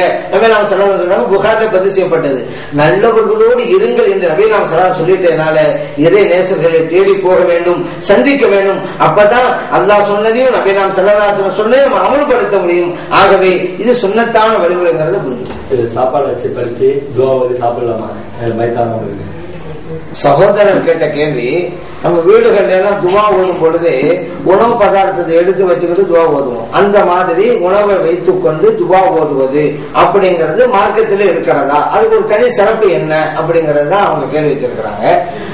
மார்க்கத்துல தனி சிறப்பு இருக்குங்கிறத பல ஹதீஸ்ல நம்ம பார்க்கிறோம். உணவுப் பொருள்ல துவா ஓதுவதுங்கிறது, துவா ஓதிவிட்டு சாப்பிடுறது அப்படிங்கிறது பல ஹதீஸோட ஆதாரங்கள் அடிப்படையில் அப்படிங்கறது நீங்க பார்க்கலாம். நபியல்லாஹு ஸல்லல்லாஹு அலைஹி வஸல்லம் செஞ்சு காமிச்சிருக்கிறாங்க. எப்படின்னு கேட்டா, அனஸ் ரலியல்லாஹு அன்ஹு வீட்டுக்கு நபியல்லாஹு ஸல்லல்லாஹு அலைஹி வஸல்லம் வர்றாங்க. ஒரு நபருக்கு உண்டான உணவு தான் இருக்குது, அவங்களுக்கு வைக்கப்படுது. ஆனா சஹாபா பெருமக்கள் ஒரு 80 நபர்கள் வீட்டுக்கு வெளியே இருக்கிறாங்க. நபியல்லாஹு ஸல்லல்லாஹு அலைஹி வஸல்லம் அவங்க வைக்கப்பட்ட அந்த ரொட்டியில துவா ஓதுறாங்க. துவா ஓதிவிட்டு 10 நபர்கள் வாங்கினாங்க. வெளியில இருந்த 10 நபர் வந்தாங்க, சாப்பிட்டாங்க, போனாங்க. அடுத்து 10 பேர் வாங்க வந்தாங்க, சாப்பிட்டாங்க, போனாங்க. இப்படி 10 பேரா அழைக்கிறாங்க. இப்படி 80 நபர்கள் சாப்பிட்டார்கள். இது புகார்ல பதிவு செய்யப்பட்டிருக்கு. உணவு ஒரு ஆளுக்குரிய உணவு தான், துவா ஓதுனால பரக்கத்து வந்திருக்கு. சரி, நபியல்லாஹு ஸல்லல்லாஹு அலைஹி வஸல்லம் அவங்க ஓதுனாங்க, அதனால அந்த பரக்கத்து அப்படின்னு நினைக்கலாம். அவங்க தகுதிக்கு அவங்களுக்கு உண்டான பரக்கத்து கிடைக்கும் சொன்னா நம்மளும் மூமின் தானே, நம்ம தகுதிக்கு அவங்க உண்டான பரக்கத்து நம்ம கிடைக்கத்தான் செய்யும். எப்படி கிடைக்கதான் செய்யும். அவங்களுக்குள்ள தெரிஞ்சு அவங்களை எல்லாம் கொடுப்பான், நமக்கு தெரிஞ்சு நமக்கு எல்லாம் தருவான். அடுத்ததாக நபி நாம் ஸல்லல்லாஹு அலைஹி வஸல்லம் ஒரு வழக்கம் இருந்துச்சு. எப்படின்னு கேட்டா, சஹாபா பெருமக்கள் என்ன செய்வாங்கன்னா, அவங்க தோட்டத்தில் இருக்கக்கூடிய இந்த பேரீச்ச மரம் முதலாக காட்டுன்னு வைக்கிறேன், அதை பறிச்சுக்கிட்டு வந்து நபி நாம் ஸல்லல்லாஹு அலைஹி வஸல்லம் அவங்களோட தர்பார்ல கொடுப்பாங்க. யாரும் சொல்லலாம், என் தோட்டத்து மரம் முதலா காட்டிட்டு இருந்தாங்க அப்படிம்பாங்க. அதே போன்று ஒரு நாள் சஹாபா பெருமக்கள் இருக்கிறாங்க, ஒரு சஹாபி வந்து பேரித்த கனிகளை கொடுத்து என் மரம் முதலாக காட்டிட்டு இருந்தாங்கன்னாங்க. நபி ஸல்லல்லாஹு அலைஹி வஸல்லம் அந்த பழத்தை அப்படியே வாங்குறாங்க. வாங்கிட்டு அப்படியே துஆ ஓதுறாங்க. அல்லாஹும்ம பாரிக் லனா ஃபீ சாயினா வ ஃபீ முத்தினா, இறைவனே எங்களுடைய அளவைகளிலும் எங்களுடைய உணவிலும் நீ வந்து அதிகப்படுத்துவாயாக, பரக்கத் செய்வாயாக துஆ செஞ்சுட்டு அந்த சபையில ஒரு சின்ன பிள்ளை சிறுவரை கூப்பிட்டு இந்தாங்க சாப்பிடுங்கன்னு கொடுத்தாங்க. முஸ்லிம்கள பதிவு செய்யப்பட்டிருக்கிறது. அப்ப திங்குற அந்த உணவுல துஆ ஓதி சாப்பிட்டு அது பரக்கத்து. அதே போல அபூ ஹுரைரா ரலியல்லாஹு அன்ஹு அவர்கள் நபி நாம் ஸல்லல்லாஹு அலைஹி வஸல்லம் கிட்ட சில ஈத்தங்கனிகளை கொடுத்து, யார சொல்லலாம், இந்த ஈத்தங்கனிகளுக்கு பரக்கத்துக்காக எனக்கு துஆ செஞ்சாங்க. உதுல்லாஹ் அப்படின்னு பரக்கான வார்த்தை வருது, பரக்கத்துக்கு துஆ செஞ்சாங்கன்னு தான் கொடுக்குறாங்க. நபி நாம் ஸல்லல்லாஹு அலைஹி வஸல்லம் வாங்குறாங்க, துஆ ஓதுறாங்க, கொடுத்தாங்க. அபூ ஹுரைரா அவர்களே ஒரு பையில நீங்க வச்சுக்கிறங்க, தேவையான நேரத்துல கையை விட்டு பழத்தை எடுங்க, ஆனா பையை பிரிச்சிடக்கூடாது. இது நபி நாம் ஸல்லல்லாஹு அலைஹி வஸல்லம் சொன்னது. அபூ ஹுரைரா ரலியல்லாஹு சொல்றாங்க, அந்த பையை என் இடுப்புலயே கட்டி வச்சிருந்தேன், எப்ப எனக்கு பழம் தேவைப்பட்டாலும் கையை விடுவேன், எடுப்பேன், சாப்பிடுவேன், மற்றவங்களுக்கும் கொடுப்பேன். உஸ்மான் ரலியல்லாஹு அன்ஹு ஷஹீதாக்கப்பட்ட நேரத்துல அந்த பை எனக்கு காணாம போச்சு. இந்த ஹதீஸ் திருமதியில பதிவு செய்யப்பட்டிருக்கு. அப்ப கிட்டத்தட்ட பல வருடங்களாக 10 வருஷத்துக்கும் மேலாக ஒரு பையை தேவையான பழத்தை கொடுத்துக்கிட்டே இருக்குது அபூ ஹுரைரா ரலியல்லாஹு அவங்களுக்கு. காரணம் அப்படியே நாம் ஸல்லல்லாஹு அலைஹி வஸல்லம் அவர்கள் துஆ செஞ்சு கொடுத்தாங்க. இப்ப நம்ம கூட வீடுகள்ல உணவு பழத்தாங்க வச்சா கூட பரக்கத்துக்கான பேரிச்ச பழத்தை வச்சிடறோம். ஏதாவது இருக்கும், நம்ம பத்த உணவு சாப்பிட போலாம் இருக்கும், பேரித்தமும் தட்டுல இருக்கும். ஏன் நபி நாம் ஸல்லல்லாஹு அலைஹி வஸல்லம் பேரித்தங்கனியில துஆ இருக்காங்கல்ல, அந்த சுன்னத்தை ஹயாத்தாக்குறது பேரித்தங்கனி வைக்கிறோம். அதே போல தபூக் யுத்தம் இருந்த பொருள் எல்லாம் முடிஞ்சு போச்சு. நம்ம சொல்றாங்க, யார சொல்லலாம், இருந்த பொருள் எல்லாம் முடிஞ்சு போச்சு, சாப்பிட ஒண்ணு இல்லையா அப்படின்ட்டு. இப்ப நபி நாம் ஸல்லல்லாஹு அலைஹி வஸல்லம் ஒரு துணியை விரிங்கன்ட்டாங்க, விரிக்கப்பட்டிருக்கு. அங்க இருந்தவங்க அதுக்கு செஞ்சாங்க, உங்கள்கிட்ட என்னென்ன இருக்குதோ கொண்டு வந்து போடுங்க. ஈத்தமலை இருந்தவங்க ஈத்தமலை போட்டாங்க, மாவு இருந்தவங்க மாவை போட்டாங்க, ரொட்டி இருந்தவங்க ரொட்டியை போட்டாங்க. அப்புறம் நபி நாம் ஸல்லல்லாஹு அலைஹி வஸல்லம் துஆ செய்யறாங்க. பிறகு சொன்னாங்க, எல்லாம் அவங்க பாத்திரத்தை எடுத்துட்டு வந்து இங்க இருந்து எடுத்துக்கோங்கன்னாங்க. நல்லா அவ்வளவு பேர் வந்து அவங்களுடைய பாத்திரங்களை உணவை நிரப்பிக் கொண்டார்கள். அந்த விருப்பம் உள்ளது அப்படியே இருந்தது. அது முஸ்லிம்ல பதிவு செய்யப்பட்டது. நபி நாம் ஸல்லல்லாஹு அலைஹி வஸல்லம் உணவுப் பொருள்ல துஆவை ஓதிவிட்டு நீங்க எடுத்து செல்லுங்க. ரமலான் மாதத்தில் இப்லீஸ் எல்லாம் கூட்டப்பட்டு விட்டது. அதனால மக்கள் தொடர்ந்து தவறு செய்தார்கள். இது விளக்கம். ரமலான் மாதத்துல ஷைத்தான்களுக்கு விலங்கிடப்படுவதா நபி நாம் ஸல்லல்லாஹு அலைஹி வஸல்லம் சொல்லியிருக்கிறாங்க. இந்த சகோதர கேள்வி அதுதான். அப்படியானா ரமலான் மாதத்திலேயே நம்மள எத்தனை பேர் தப்பு பண்றாங்களே, பாவம் பண்றாங்களே, அவங்க தான் விலங்கிடப்பட்டு போச்சு, அப்புறம் எப்படி கெடுக்க முடியுது என்பதுதான் அவங்களுடைய கேள்வியா இருக்குது. விலங்கிடப்படுவது அப்படிங்கிறது அதனால் யாரையுமே வழிகெடுக்க முடியாதா அப்படிங்கிறது வெவ்வேறாங்க. விலங்கிடப்படும் சொன்னா ஷைத்தானுடைய பல்வேறு சதி திட்டங்கள் முறியடிக்கப்படுதுன்னு தான் அர்த்தம். அதனால அவன் செயல்பட விடாமல் ஆக்கப்படுறது அப்படிங்கிற அர்த்தம் அல்ல. அவனுக்கு செயல்பாடு இருந்துகிட்டே தான் இருக்கும். ஆனா அவனுடைய அந்த முயற்சிகள் எல்லாம் மற்ற காலங்கள்ல ஜெயிக்குது பாருங்க, இந்த ரமலான்ல தோத்து போகுது அவனுடைய முயற்சிகள். அதான் உண்மை. ஏன்னா மற்ற காலங்கள்ல ஒரு தவறு செய்ய தூண்டுவான், செஞ்சிருவாங்க. ஆனா ரமலான் மாதம் செய்ய மாட்டான். ரமலான் மாதம் ஆச்சு சாதாரணமா செய்யக்கூடிய செய்ய மாட்டாங்க. ஒரு தப்பு பண்ணா கூட ரமலான்ல செய்ய மாட்டாங்க. மற்ற காலங்கள செய்ய வைக்க முடிந்தது, ஆனா ரமலான்ல செய்ய வைக்க முடியல. அப்ப அவனோட முயற்சி அங்கே தோற்கடிக்கப்படுகிறது. அதுபோல மற்ற காலம் தொழுக விடாம ஆக்குவோம். ஆனா ரமலான் மாதத்துல பாத்தீங்கன்னா பள்ளியாசல்ல கூட்டம் கூட்டமா இருக்கும். அப்ப மற்ற காலங்கள்ல முயற்சி பண்ணி தொழுக விடாம ஆகணும் இல்ல. ஆனா ரமலான்ல முயற்சி பள்ளிக்கடைகள் எல்லாம் வந்துட்டாங்க பள்ளியாசலுக்கு. ஒவ்வொரு பக்தம் ஜும்மா மாதிரில இருந்துச்சு. அவன் முயற்சி அங்கேயே தோற்கடிக்கப்படுது. அப்போ எவ்வளவு பேர் பாவம் செய்ய வைப்பான், நல்ல வழக்கல் செய்வது தடுப்பான். இது மற்ற காலங்கள்ல எல்லாம் அவனுடைய பாச்சா பழிக்குது. ஆனா ரமலான் மாதத்துல முடியல, எவ்வளவு முயற்சி பண்ண முடிய மாட்டேங்குது. இரவு நின்று வழங்க, மற்ற காலங்கள்னால இரவுல நின்று வழங்க விட மாட்டான், ஆனா வழங்குவாங்க. மற்றங்கள்ல குர்ஆனே தொழ விட மாட்டான். குர்ஆனும் ரமலான் எவ்வளவு பேர் ஓதுறாங்க. இப்படி அவனுடைய முயற்சிகள் எல்லாம் வீணாண்டு வருது ரமலான் மாதத்துல. அப்படிங்கிற கருத்துல தான் விலங்கிடப்படுவது இந்த நபி நாம் ஸல்லல்லாஹு அலைஹி வஸல்லம் சொன்னாங்களே தவிர, அதனால அவன் செயல்படாமல் இருக்கிறான், செயல் இழந்து விடுகிறான் என்பதல்ல. அவன் எல்லா காலகட்டத்திலும் அவன் செயல்பட்டுக்கிட்டு தான் இருக்கும்.